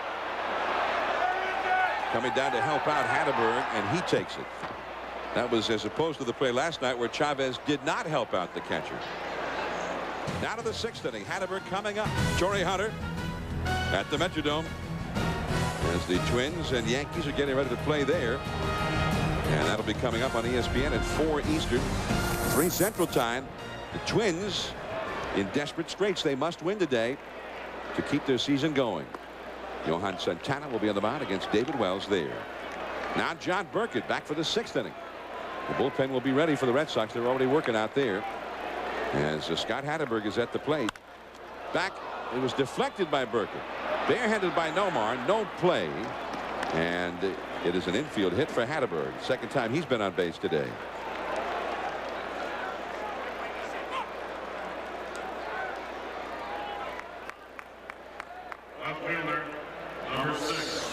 Well, Hatteberg drives this ball right back through the middle. Burkett gets a little leather on it, slows it down, and Nomar can't make the plays. Gets just a little bit of leather right there. Hits him in the fingers and rolls in front of Nomar. I mean, talk about frustration for the Athletics today. This is the 4th inning in which they've gotten their leadoff man on base. 4 out of 6 innings, the first guy has reached base. But they've only been able to score the 1 run. In each of the last 3 innings, the first batter up has reached base, including Guillen, who's up right now, when he singled leading off the 4th inning.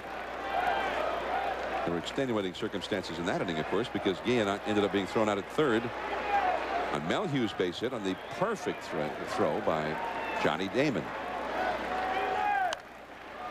That slider popped up foul and back onto the rooftop. Well, Guillen is having some good swings at Burkett the entire ball game.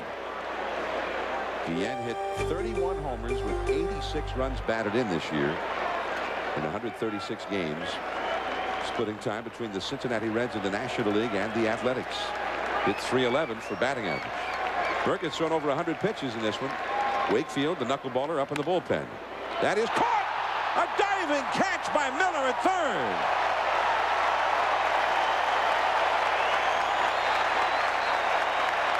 Well, that's how you win close ball games. You make all the plays. We saw Damon throw Guillen out. Now you see Miller rob him of a base hit. If he'd have hit that same ball before 2 strikes, it would have been a base hit because Miller was playing in closer. But see, he's back now. Plus, he's way off the line. I mean, that ball's lined sharply toward left field. And they were giving Guillen all the line. And Miller comes up with it, but good heads-up base running by Hatteberg. He doesn't get double off. So now here's Adam Melhuse, who's had 2 base hits in his first 2 postseason at-bats. The curveball off the outside. He's playing in place of Ramon Hernandez, who has a strained lower back and had to be scratched from the lineup. Well, that's 2 innings in a row where the leadoff man has gotten on base for Oakland.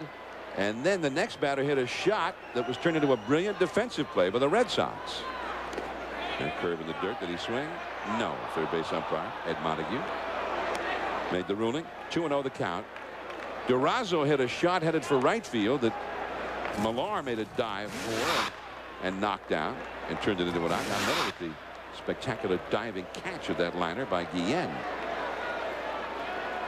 Both of those innings could have looked so much different if the Red Sox had not made those 2 plays. That one is hit down the right field line. Nixon going back, and it's over his head. He's out in the sun field, and he could not get it. Heading home is Hatteberg. Here comes the throw, and it's too late. Hatteberg scores, and all the way to third goes Melhuse. Adam Melhuse, in his postseason debut, is 3 for 3, and the score is tied. Well, I mentioned earlier in the game that I thought Nixon was a little gimpy out there, and we see how he played. He starts back on this ball, and he's not 100%. I mean, he's got a sore calf muscle, and he's not able to run this ball down. And he gives it a great try, but the ball is just over his head. I mean, when you can't run full speed, you just can't get back there. And the ball was hit pretty well. He barely misses it, though. So Oakland gets the break. It's tied at 2. Now a runner at third with 1 out. The infield is in for Jermaine Dye, who drove in their other run with a single back in the second. He takes a strike. I told you earlier, you watch Melhuse. I mean, his approach is so good. You can see why he was such a good hitter in AAA. And he's going to be a good hitter in the big leagues. Jermaine Dye 1 for 2. Fastball inside. Dye, we're talking about these fine defensive plays made by Boston. Dye hit a little soft bloop that was turned into a beautiful catch, a little kind of a squib that was turned into a diving catch by Todd Walker his last time. That curve is hit toward the wall. High and deep and way out of here. I'll say it again. That's the guy you want up there. He's been an RBI man, and he knows what he's supposed to do in those situations. Jermaine Dye with a long home run. And it is 4-2 Oakland. Dye has driven in 3 of those 4 runs.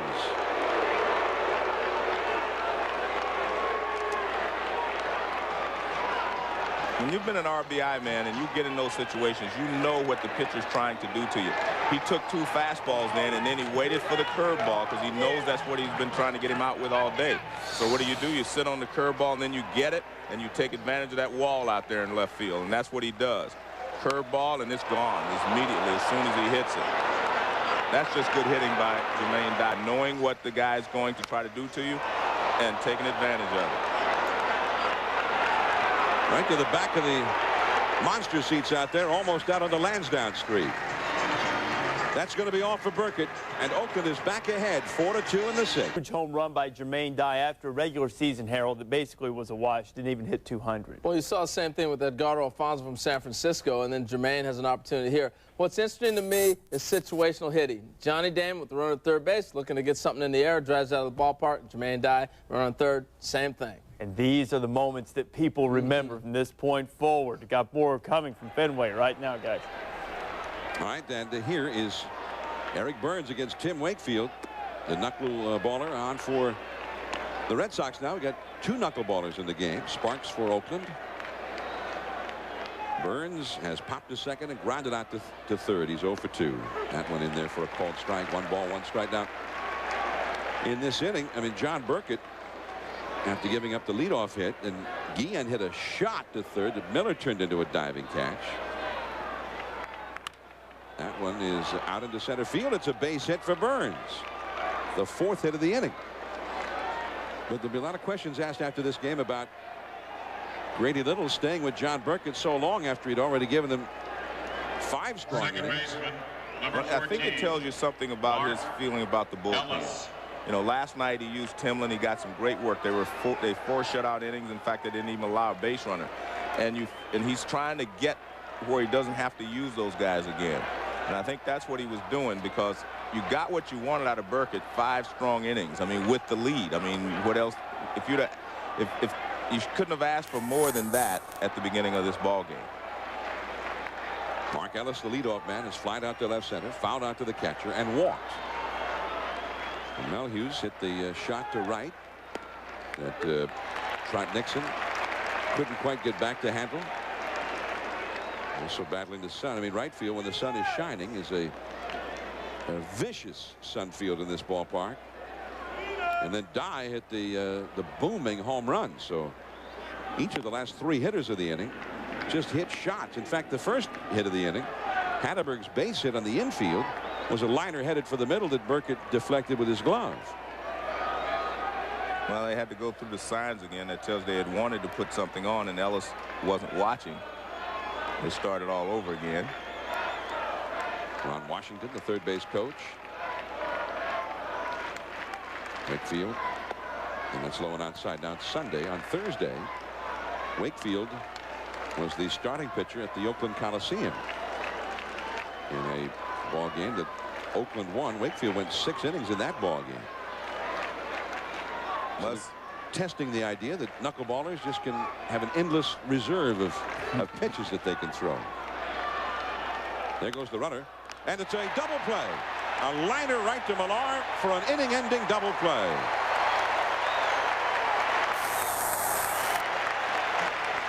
So Ellis hit the ball to the right side, but into a double play. But Jermaine Dye, with a long 2-run homer, has put Oakland ahead. Those views courtesy of the Hood Lightship. H.P. Hood supports children's hospitals throughout New England in partnership with the Boston Red Sox. Here's Todd Walker. Ricardo Rincon in from the Oakland bullpen, and this is a rematch of these two lefties from game 1. Rincon, who gave up a 2-run homer to Walker in the 7th inning of game 1 that for a while had the Red Sox leading in that one. Rincon for the year. Oakland will try to get the final 4 innings out of its bullpen here, now leading 4-2. It's a strike on the outside. 25 years ago, they had the 1-game playoff to determine who was going into the postseason from the American League East between the Yankees and the Red Sox right here. The game in which Bucky Dent hit a 3-run homer with Boston leading 2-1. And that put them ahead 4-2, and they won that game. And it's going outside. 2 balls and a strike. And forever after, Bucky Dent here in New England has been known as, I'm going to put it this way, Bucky Bleeping Dent. How about Jermaine Bleeping Dye? Well, there's Pedro, hoping that he'll get the start tomorrow. Manny Ramirez on deck as Walker leads off. And that's too high. 3-1. The Red Sox would like to mount a comeback before it got down to Keith Folk. Well, I think the key here is if you're the A's, you're going to try to get 2 innings out of Folk if you can get the lead. You expect him to pitch the 8th and the 9th, but you've got to get there first. They have Rincon, they've got Bradford, the 2 guys they like to use in front of Folk in the late innings. 3-1 to Walker. That's a strike on the outside.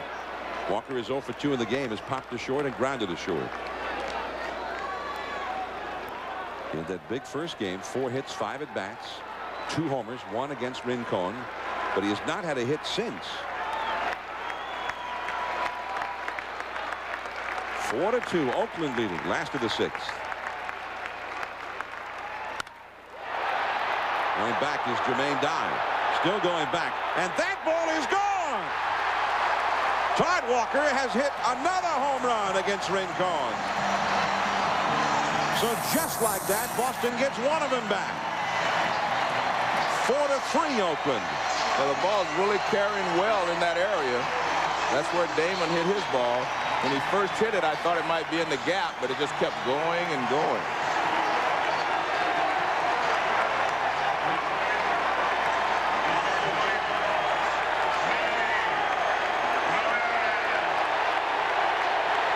So now Ramirez, the right-handed power hitter, against the left-hander Rincon. Ramirez's bat has been slumbering in this series. He has a hit today, 1 for 2. Ramirez has only faced Rincon 1 other time. Too far in. And you see immediately that's the way they've been pitching Manny the entire series, off the plate inside, and he has helped him out on numerous occasions by swinging at the pitch off the plate inside.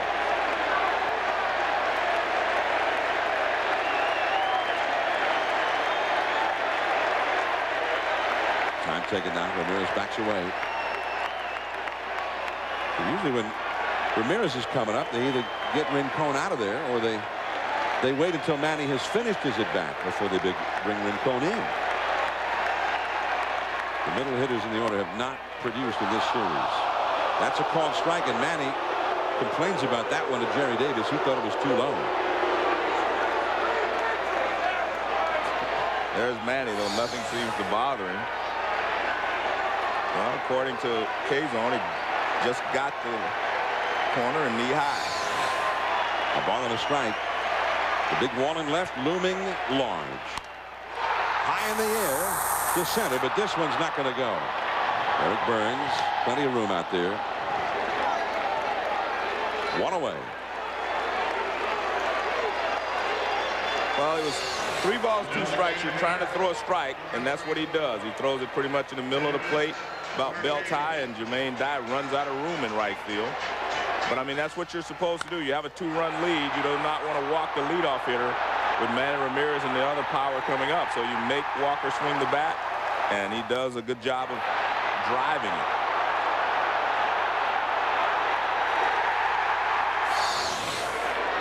Now David Ortiz, 0 for 2 in the game. 1-1. Ortiz is now 0 for 15. And he has really struggled, but most of it, again, has been because he's chasing pitches out of the strike zone. And Ortiz has never done well against Rincon.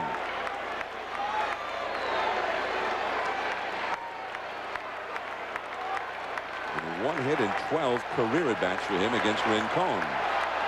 1-0, nobody on. The Red Sox down by a run. And slider in the dirt. 1 ball, 1 strike. Well, the Red Sox had a couple of down the stretch magical comebacks here in Fenway Park, so I'm sure they never think the game's over as long as they have some outs remaining. We saw Walker hit that home run that put them ahead in game 1 of this series the other night against Rincon. He also had a 3-run game tying 2-out homer in the 9th inning of the game they clinched in the playoff berth a week ago last Thursday. 1-2 now to Ortiz. I mean, this Red Sox power has just been really not heard from a whole lot. They've hit some homers in this series, but the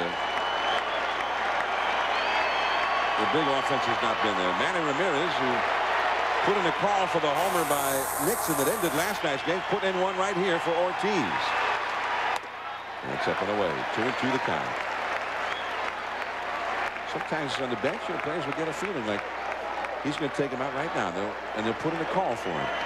Well, Manny's had that feeling for a few innings last night and a few today.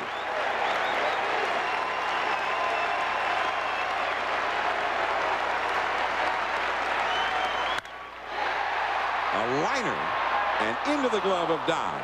Hit hard by Ortiz. That's one of his best hit balls in this series. He did not get under it. 2 down. Kevin Millar will come up. Miguel Tejada, meanwhile, out to the mound, putting his arm around the shoulder of Rincon. And as they chat, Kevin Millar, powerful hitter. He's hit a few over that wall this year. He's grounded out to second and walked. David Ortiz, the former Twin, he's still got some very close friends of that Minnesota ball club, like Torrey Hunter and Eddie Guardado. The Twins will be getting started in about 45 minutes against the Yankees. In a game they must win, just as is the case here with Ortiz's Red Sox, as Millar hit that one off his left foot.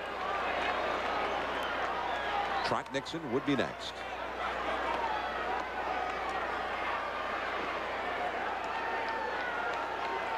The Oakland bullpen is busy again. 4-3. Oakland on top in the last of the 6th. All of Boston's scoring today on 2 home runs. A 2-run shot by Damon and a solo here by Walker in the 6th. The Red Sox only have 3 hits in this game. The base hits have been hard to come by for both teams in this series.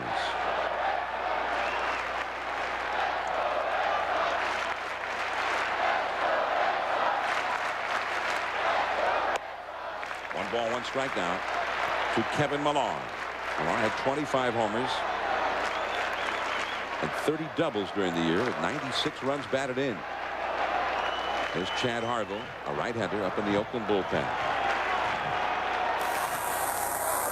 4-3, Oakland on top. A 3-run 6th inning for the A's to go ahead here. Toward the wall, but that one's not hit well enough. As Guillen caught that one. Looked like he caught it right in toward the heel of his glove there. But that is the inning. Todd Walker taking one out to make it a 1-run game.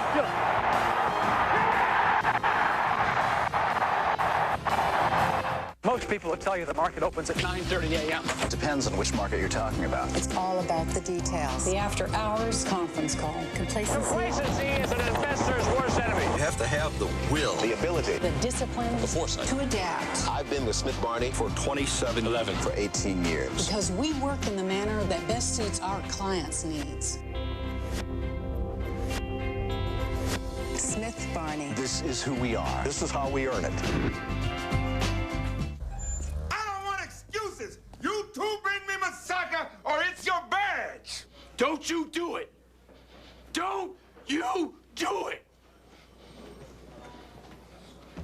I got nowhere else to go.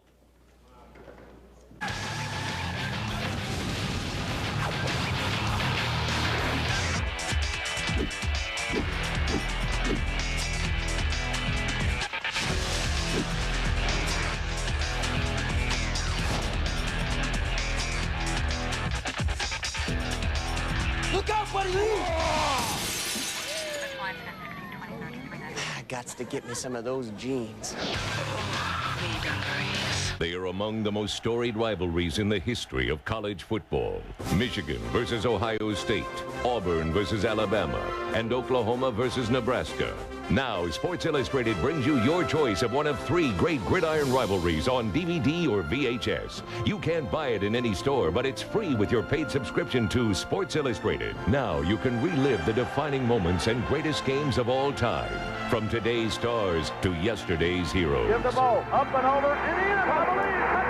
Touchdown. Call now and you'll also get a collectible Wilson Mini Football. Pick your favorite. Each collectible football is imprinted with your team's colors, logo, and national championship years. Both a football and video are yours free when you order 56 issues of SI for just $1.59 an issue. Save over 50% off the cover price. Order with your credit card and you'll get another incredible free gift. Sports Illustrated's exclusive College Sports Almanac. Get SI plus your free Rivalries video, collectible team football, and College Sports Almanac. Call now. The Oakland Athletics 4, the Boston Red Sox 3. Now the 7th inning. Rubio Durazo takes a strike. Last night, as the game headed into the late innings, it was a tie game. This time Boston, which must win to stay alive, is down a run. And the big hitters are coming up for Oakland here against Wakefield. Durazo bounces one to Millar, and he is gone. Durazo now 1 for 4 in the game. Chavez and Tejada still to come. This series has been so tightly played. As in 26 of the 38 innings played in this series, the game's either been tied or just 1 run has separated the teams. And many of those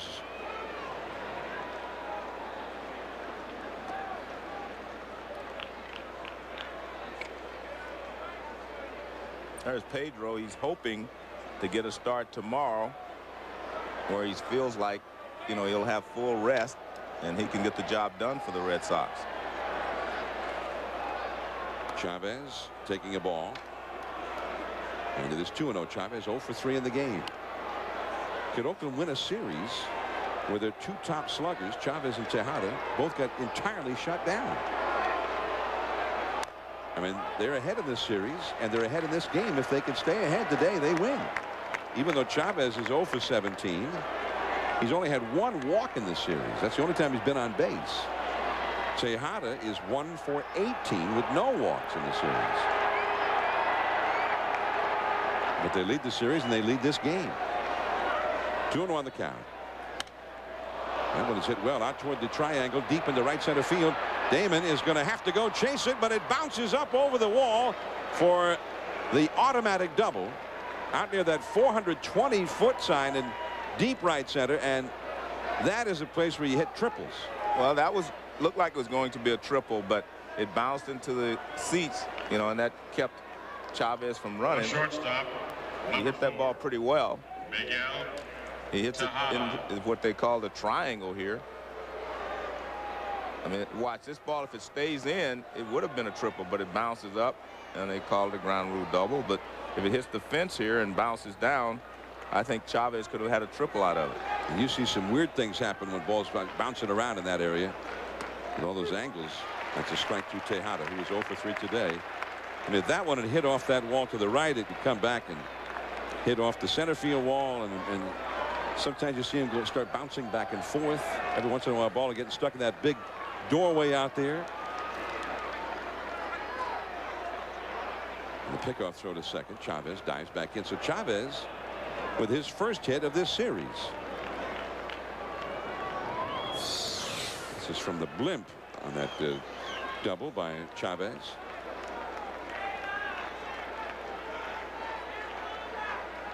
The Red Sox got a break when it bounced out of play.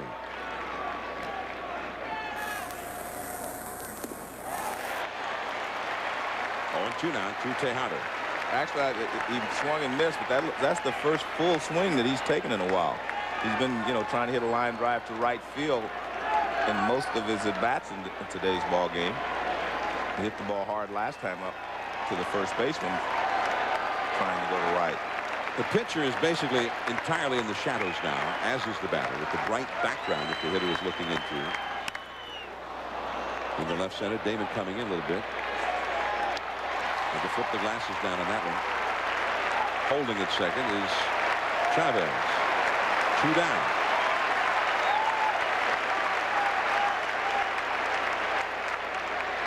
Tejada had 106 RBIs in the regular year. 278 average. Chavez 101, hit 282. But only 2 hits in 37 at bats for the two of them in this series.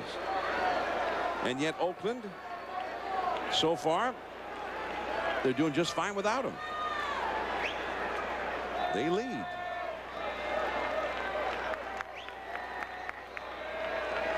Here's Hatterberg. He's been on base twice today and has scored twice. That's a strike. Knuckleball from right field. He walked leading off to second and scored a run. And then he singled leading off to sixth, which started a 3-run rally. And if you're Chavez at second base, you've got to fight to get a big lead because you want to try to score on a base hit to left field or any place else with 2 outs.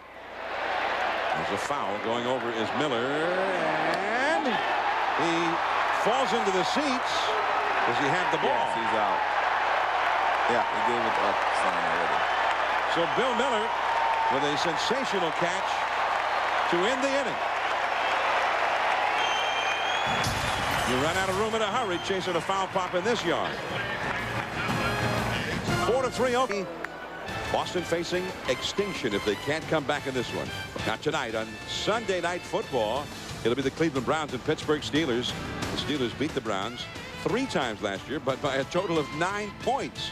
Coverage begins at 7:30 Eastern with NFL Primetime. The Browns and the Steelers, 2 longtime rivals in the NFL on ESPN and ESPN HD tonight. Trot Nixon. Last night, he was the one with a 2-run homer over the center field wall to keep the Red Sox going in this series. That was in the 11th inning.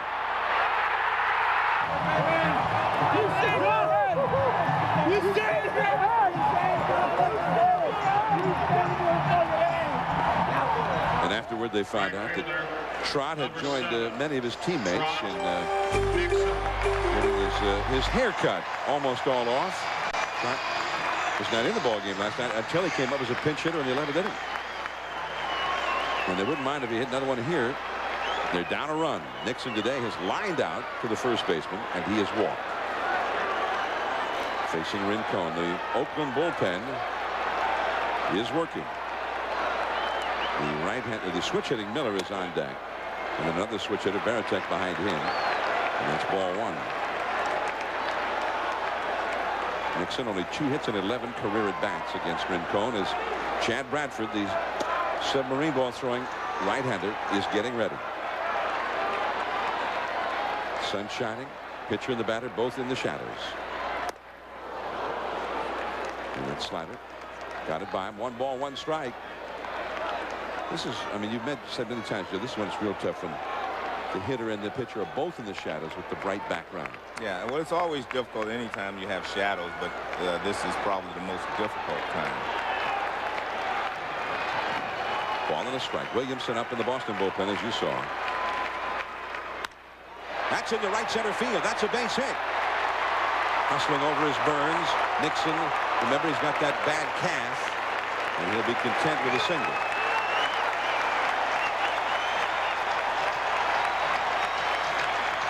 Now Bill Miller will come up. Third baseman, number 11, Bill Miller. And the question is, what do you do here? You got a batting champion hitting now. Do you bunt or do you go for it?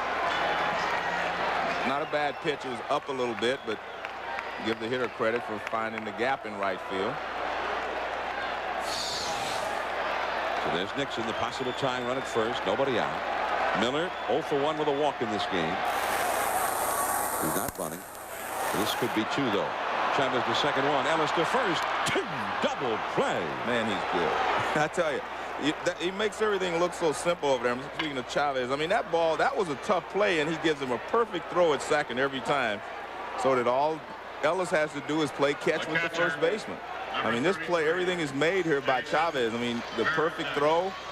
He gets in front of the ball, gets it over to him quickly, and Ellis, all he has to do is turn it over. I mean, you don't want to see a third baseman get rid of it more quickly. No, I mean, he just, but it looks so easy. Look at this. Boom, it's there. Look at that. I mean, you just play catch if you're the second baseman. Watch what he does. Well, we didn't see it soon enough.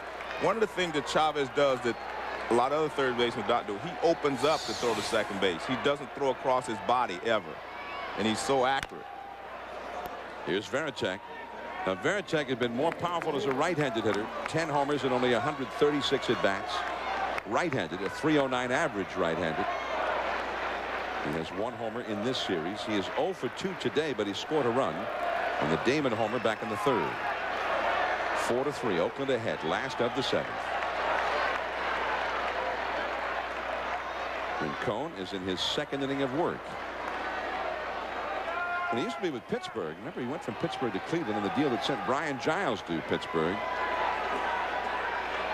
At that time, he was probably the best left-handed reliever in the National League. And he was not a guy that would be, well, that's ruled a swing on the appeal. Jim Joyce, the first base umpire, making the ruling, and so on 2 to Varitek. But Rincon was always a guy who pitched 1 or 2 innings. He was not just a left-handed specialist. But when he got to Cleveland, they preferred, you know, that he came in and faced a couple of lefties. But he's being used today the way he used to be used in Pittsburgh. This is his 2nd inning of work. Bradford ready in the bullpen. And Rincon throws out Varitek. A 7-pitch inning for Rincon. Jose Guillen will be coming up. He's had 2. ESPN's presentation of the 2003 MLB Division Series. Brought to you by 1-800-COLLECT. Save a buck or two. Sailing on the Charles. You better do it while you still can. Starting to get cool here in New England. Coming up at 4 o'clock, 3 Central on ESPN. The Yankees and the Twins. David Wells, who won his 200th game the final day of the year, will try and get the Yankees into the League Championship Series. He's up against Johan Santana, the young Twins lefty, who was very impressive. He got his leg cramped up at Yankee Stadium last Tuesday. It's coming up on ESPN, 4 o'clock Eastern, 3 Central. And if we're still on here, the start of that game will be carried on ESPN 2. Scott Williamson in for the Boston bullpen. He got the win here last night. He pitched a perfect 11th inning, and then Trot Nixon homered in the last half of the inning. Williamson has pitched in every game of this series. Guillen, the hitter. These were teammates most of this year in Cincinnati. Williamson was the closer. Guillen was the leading hitter. Well, Guillen has really swung the bat well today. 2 singles and a line out. Miller robbed him back in the 6th inning. 2-0. On the outside for a strike. 2-1. Keith Folk, the Oakland closer, and you speculated on that earlier, Joe, that they might go with Folk the last 2 if they were ahead. Well, he's getting ready for the 8th right now. Mel Hughes on deck. Blew that one right by. 2-2.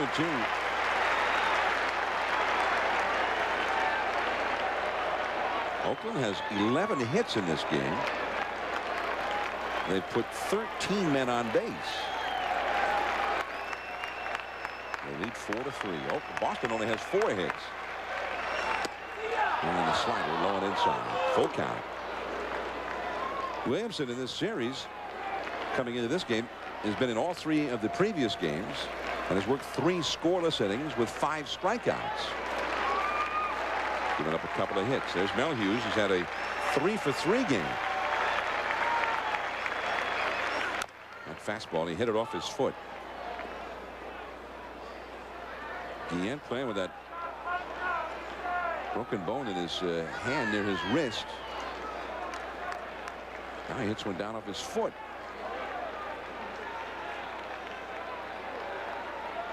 Three and 2 the count. Well, Guillen has been a big part of what the A's have done today. And you figured in the first run they scored by getting a base hit after Hatteberg had walked.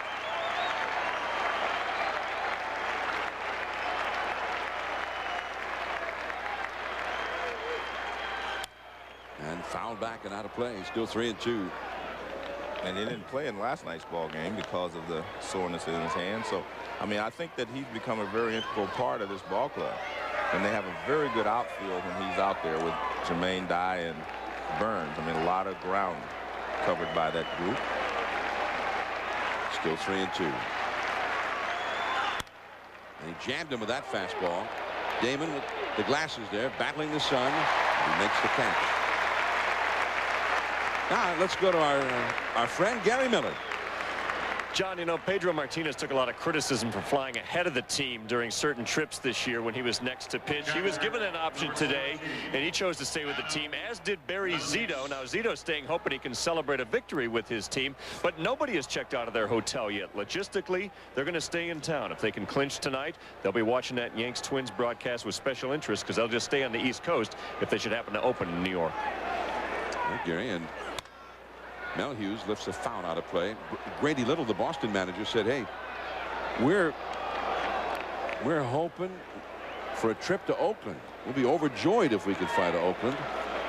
He said the A's, they are dreading a possible trip to Oakland. We're hoping to clinch it here today, as Gary said, and then find out if they're going to go home to face the Twins or go on to New York to start the League Championship Series. And slider misses to Mel Hughes. Mel Hughes in his first postseason game today. Only playing because Ramon Hernandez has a strained lower back, and Mel Hughes has had 3 hits in 3 at-bats, 2 singles and a triple. His triple drove in the tying run in the 6th inning. It came moments before Jermaine Dye's 2-run homer put the Athletics ahead. Dontrell Willis, the sensational Florida Marlins rookie, in his first postseason game, also had 3 hits yesterday. Of course, he also pitched. 2-1 the count. So I guess it's not that big a deal that Mel Hughes has gotten 3 hits in his first postseason game. Well, all the first-timers are doing it. Well, it's a big deal for the A's because, I mean, they may not have scored many runs in this ball game without him. I mean, you said he's 3 for 3, but the last one, the triple, was the big blow. Going to key to their offense. 3 and 2. That had some sinking action on that fastball. 93 miles an hour. 3 and 2 the count. Jermaine Dye has driven in 3 of the 4 Oakland runs today. Is on deck.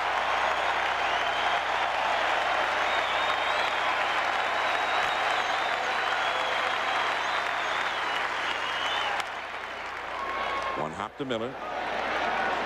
Over to Millar. Hop number 2. Well, here comes Dye, trying to salvage otherwise a lost season. He's having a big day today. Well, if you're an RBI man, you do what you're supposed to do. You get the ball into the outfield, and then you know what he's been throwing you. You sit on it. You threw him a curveball, and he hit it out.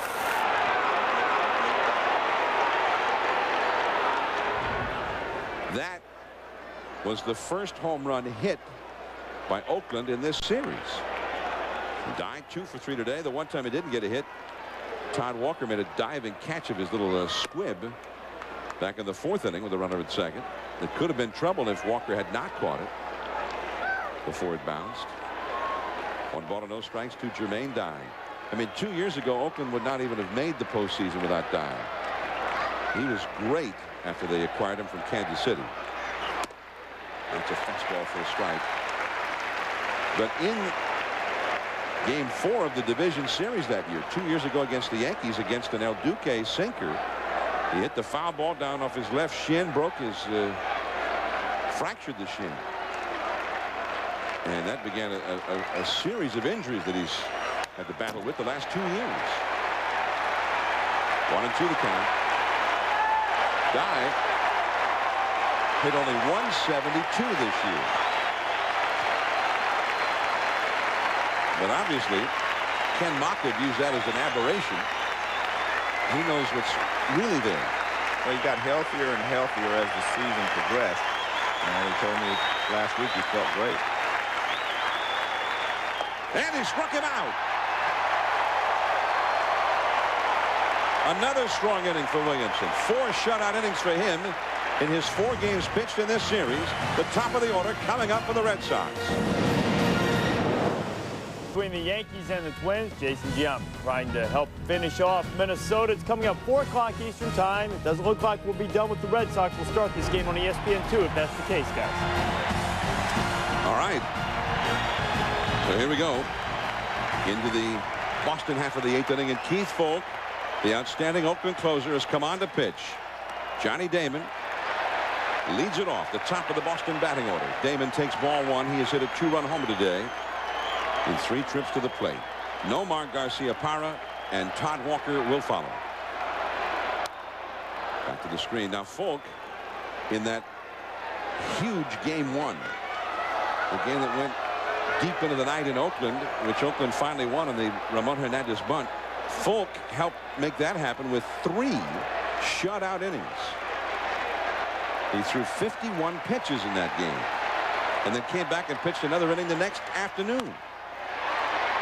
Tejada backhand, and he throws him out. Nice play. That's the defense that the Oakland A's have not showed us, you know, the first couple of games of this series. That's a tough play. That ball took a hop, came up on him with the speedy Damon running. It was a tough play. Now watch it the last. Watch this ball come up. See that? I mean, and he had to stay with it, and then he had to show this strong arm to be able to get the speedy Damon. Nice play. Foulke 10 times this year. Most closers are just 1 inning and that's it. Foulke had 10 saves this year of at least 2 innings. That's a breaking ball for a strike to Nomar, who was 0 for 3 in this game. Foulke known for his great changeup, but he actually had a little pop on that fastball too. Walker on deck and a pop-up foul. And back out of play. 0-2 the count. Anytime you have a great changeup, it makes your fastball better because, you know, they have to wait a little longer, make sure it's not the changeup, and it just adds about 5 or 6 inches to your fastball. Foulke was in 72 games this year, pitched 86 2/3 innings. That curveball is too low. He won 9 games with 1 loss and had 43 saves. And in 86 2/3 innings, he only allowed 57 hits. He did give up 10 home runs, though. Nomar chased that high fastball and fouled it straight back. I think the interesting thing is he won 9 games, you know, that he was in where it was a tie ball game. You look at most closers, and a lot of them even have losing records, 2-3, 3-4, or whatever. But he won the games that they put him in when it was a tie score. Well, and it was very similar last year. Billy Cox was the closer and Art Howe was the manager, and he had a very similar kind of a record. That one is hit well. Left center field. That ball is off the wall. Burns plays the carom as Nomar is standing at second with a double.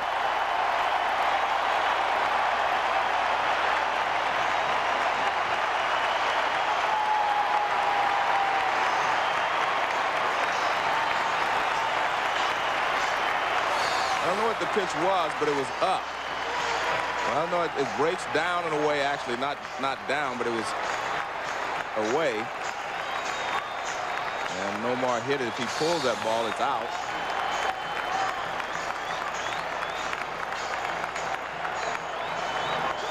And Nomar hitting that ball actually was hitting it against the wind. The wind is blowing in from left and across toward right at the moment. Number 12. Todd Walker coming up. He's hit 3 homers in the series, including this one in the 6th inning.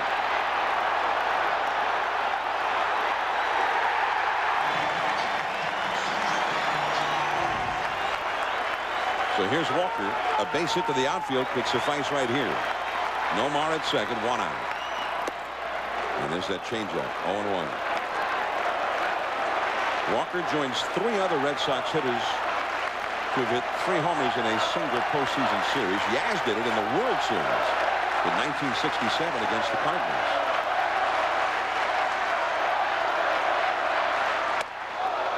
And he buzzes him right under the chin with that fastball.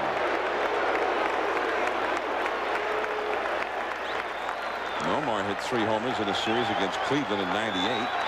John Valentin hit 3 against Cleveland in '99. Walker's got 3 in this one. Garcia Parra at second, 1 out. 4-3 Oakland. And 4. Making Nomar go back to the bag. The outfield is backed up. Of course, there's a limit to how far back you can go in left field here, which is a small field to begin with. Ian, remember, in left field has a very strong arm. That's going to go right into the glove of Eric Burns. And that was some good hitting there by Walker. I mean, he just stayed with that pitch and drove it the other way, but he hit it too hard. So now Manny Ramirez. Number 24. Manny Ramirez. They've been expecting Manny to break out. They've been hoping that he's about to break out. Now they're pleading with him to break out. He's the big RBI man, but he has not had much luck with Keith Folk over the years, although his 1 hit against Folk was a home run. Today he has had 1 hit in 3 at-bats. One of only 2 hits he's had in the series. Now Ken Maka is going to go out to the mound. You have Melhuse already out there, the catcher, Tejada to the mound, and now they're all going to go out there with the manager Maka. Well, we saw Maka walk Manny Ramirez last night in a tough situation, in an RBI situation. I don't think he's going to walk him here, but I think they want to make sure that they do not make any mistakes in certain areas of the plate. The point is they've been getting him out inside off the plate, but if you try to go inside and you don't get it all the way in off the plate, you know, you're pitching to his strength.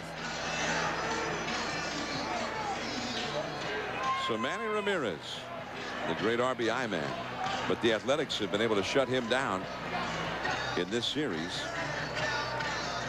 Manny, with only the 2 hits in 15 at bats, and he has left 10 men on base. He has ended 7 innings during the series. Last time he played in the division series was 4 years ago against Boston, and the Red Sox shut him down in that one. He was only 1 for 18 in that series. He had hit .357 in the division series before that. Red Sox need a hit. Nomar at second, 2 down. They're down by a run. And Folk with a slider off the outside. I think you're going to see them stay away from him unless they get ahead in the count. Then he may try to come off the plate inside to finish the at-bat. But you do not want to make a mistake inside with a 1-run lead here in Boston. You got the big left-handed slugger, Ortiz, on deck. Nomar ready to go in anything from second. 2 down. Fastball on the outside for a strike.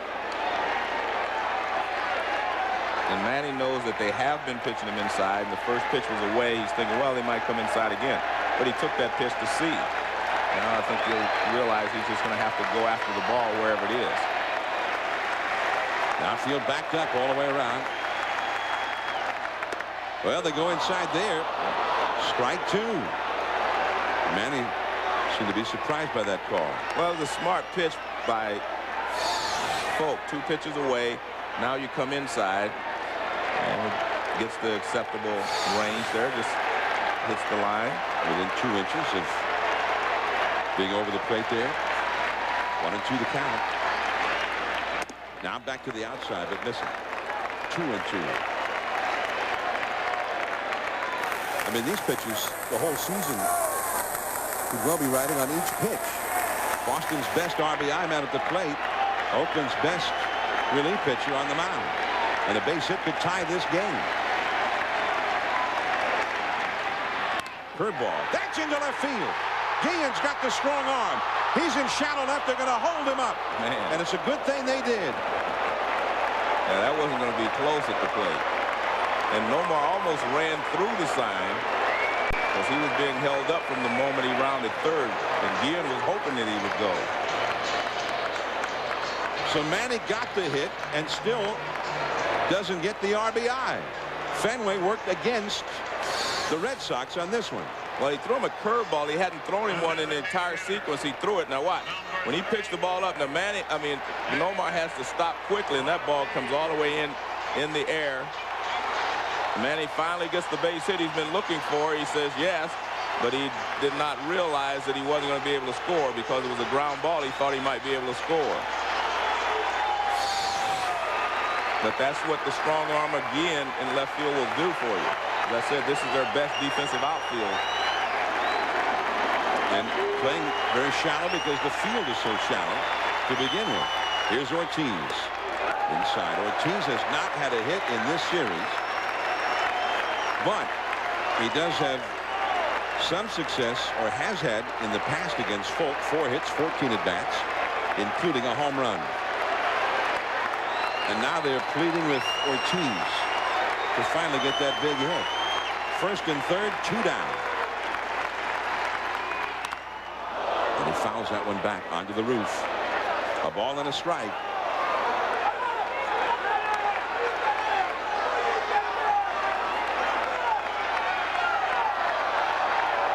Ortiz hit a fly ball to left field against Folk on Thursday in Oakland. That would have been off the wall here at Fenway.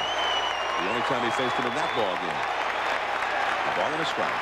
Garcia Parra at third. Ramirez at first. High and tight. He's crowding him. 2-1. Now Ramirez helping lead the cheers from first base. Some are cheering and some are praying. 2-1 the count. And he lays off. Well, that ball, I heard it up here too. He's saying the ball fouled. I heard it. You could hear it all the way up here.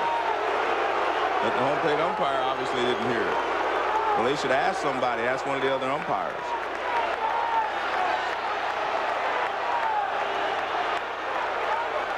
Well, I guess they're not going to, but I thought I heard something up here as well.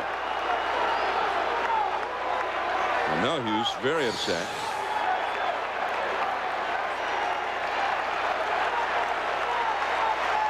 Oh, actually hit the glove with his bat. Well, he should be given first base. Yeah. Now he's felt the ball, felt something, and he thought it was a tip. I know I heard something. Well, now Ortiz unable to get that pitch. Got that one down a little bit more, but still in, still crowding it. 3-2. Garcia Parra at third. Ramirez at first, and even with 3-2 and 2 down, the first baseman, Hatterberg, stays in the bag with him, keeping that hole open on the right side. There goes Ramirez. That ball is hit well. Deep to right. Dive. Can't get to it. Off the wall.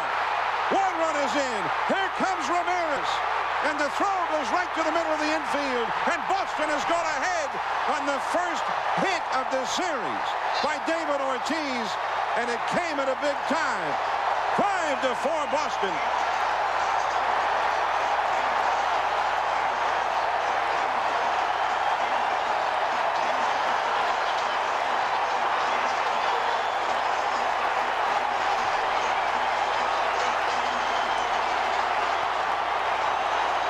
Well, they've had some other magical come from behind victories here this season.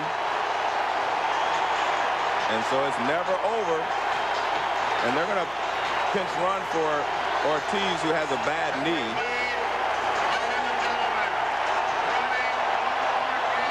And Ortiz will get the hero's welcome as he heads back to the dugout for the big crowd at Fenway.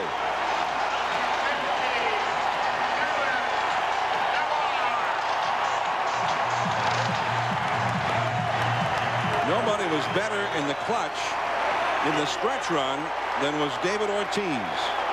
And his first hit of this series is huge. Now Kevin Millar with Brown at second. He changed up. 1-1. And the chant comes up now at Fenway, MVP. I was wondering if Folk was going to actually pitch around Ortiz or try to get him to chase something because he had a right-handed hitter on deck that he went right after him. 5-4. Boston is leading. Dive, battling the sun, makes the grab. Boston, a double by Garcia Parra off the wall. The single by Ramirez, and then Ortiz launching one over the head of Dye, and Boston suddenly has a 5-4 lead. It's the last chance for the Athletics. To the ninth inning, Burns, Ellis, and Durazo do up. Pitched a perfect eighth inning. Now Eric Burns taking ball one inside. Leadoff man Mark Ellis will follow. And then Rubiel Durazo due up third in the inning. Chavez will be due fourth. David Ortiz with the big hit for Boston. Now can the bullpen hang on to it? This bullpen, by the way, they pitched 4 perfect innings last night, including the 11th inning thrown by Williamson, who got the win in that ball game. They also pitched the 2 shutout innings at the end of the Thursday afternoon game in Oakland. Williamson had one of those. And today the bullpen's gone 2 2/3 shutout innings with Wakefield and Williamson. 8 2/3 shutout innings from this bullpen now in the last 3 games. And that's a strike with a fastball. 2-1. The bullpen will be ready. Embry, the left-hander, is up. And Timlin, one of last night's heroes, with 3 perfect innings himself, also up again. Williamson, the former Cincinnati closer, not trying to close off his own win to keep the Red Sox alive for a trip to Oakland. 2-2. Burns is 1 for 3 in this game.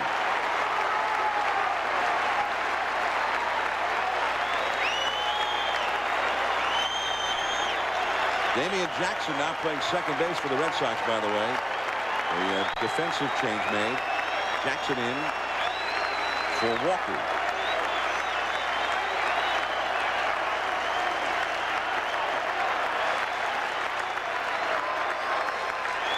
He struck him out. Good slider. You got to hit him with the fastball and then finishes him off with a slider. Out of the strike zone. Second baseman, number 14, Mark Ellis. Game 1 in Oakland. Boston had a 1-run lead into the 9th inning and could not hold it. There was a walk, then a hit batsman, and ultimately Rubiel Durazo got a hit to tie the game that went extra innings. Ellis, and that's a strike.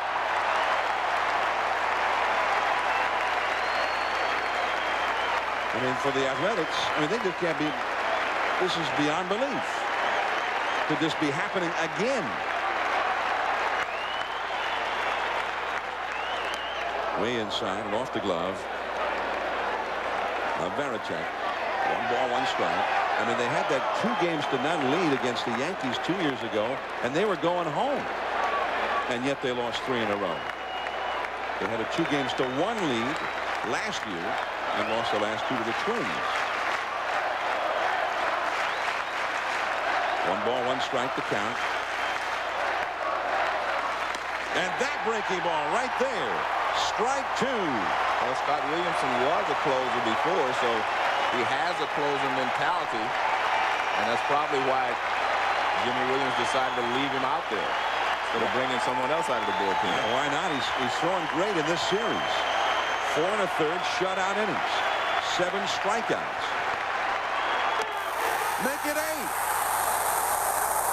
He has struck out 3 in a row, including Dye to end the 8th inning.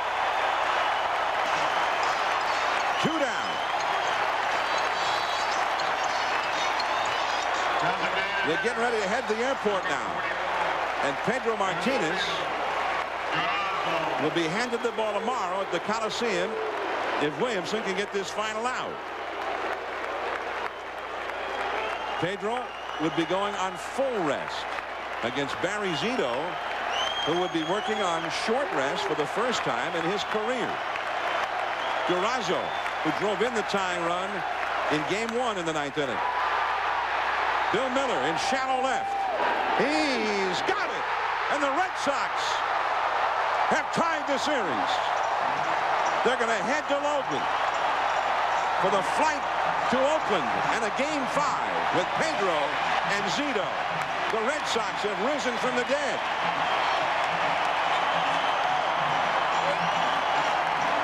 And for the Athletics, an all too familiar story. For the Athletics, they lost their starter, Hudson, after 1. And even so, they had a lead into the 8th. And their best pitcher for late in the game on the mound, Folk, but he could not hold it, not this time. Well, the one thing you have to say about the Red Sox, and that's what good hitters do. They just keep swinging, and eventually something good happens. I mean, they were struggling. Manny Ramirez, he got the big hit, and then followed by even bigger hit by David Ortiz. But these guys have been producing for the Red Sox all year, and right here at the brink of disaster, they do it again. So you have to give them credit. Nothing is ever settled here in this ballpark.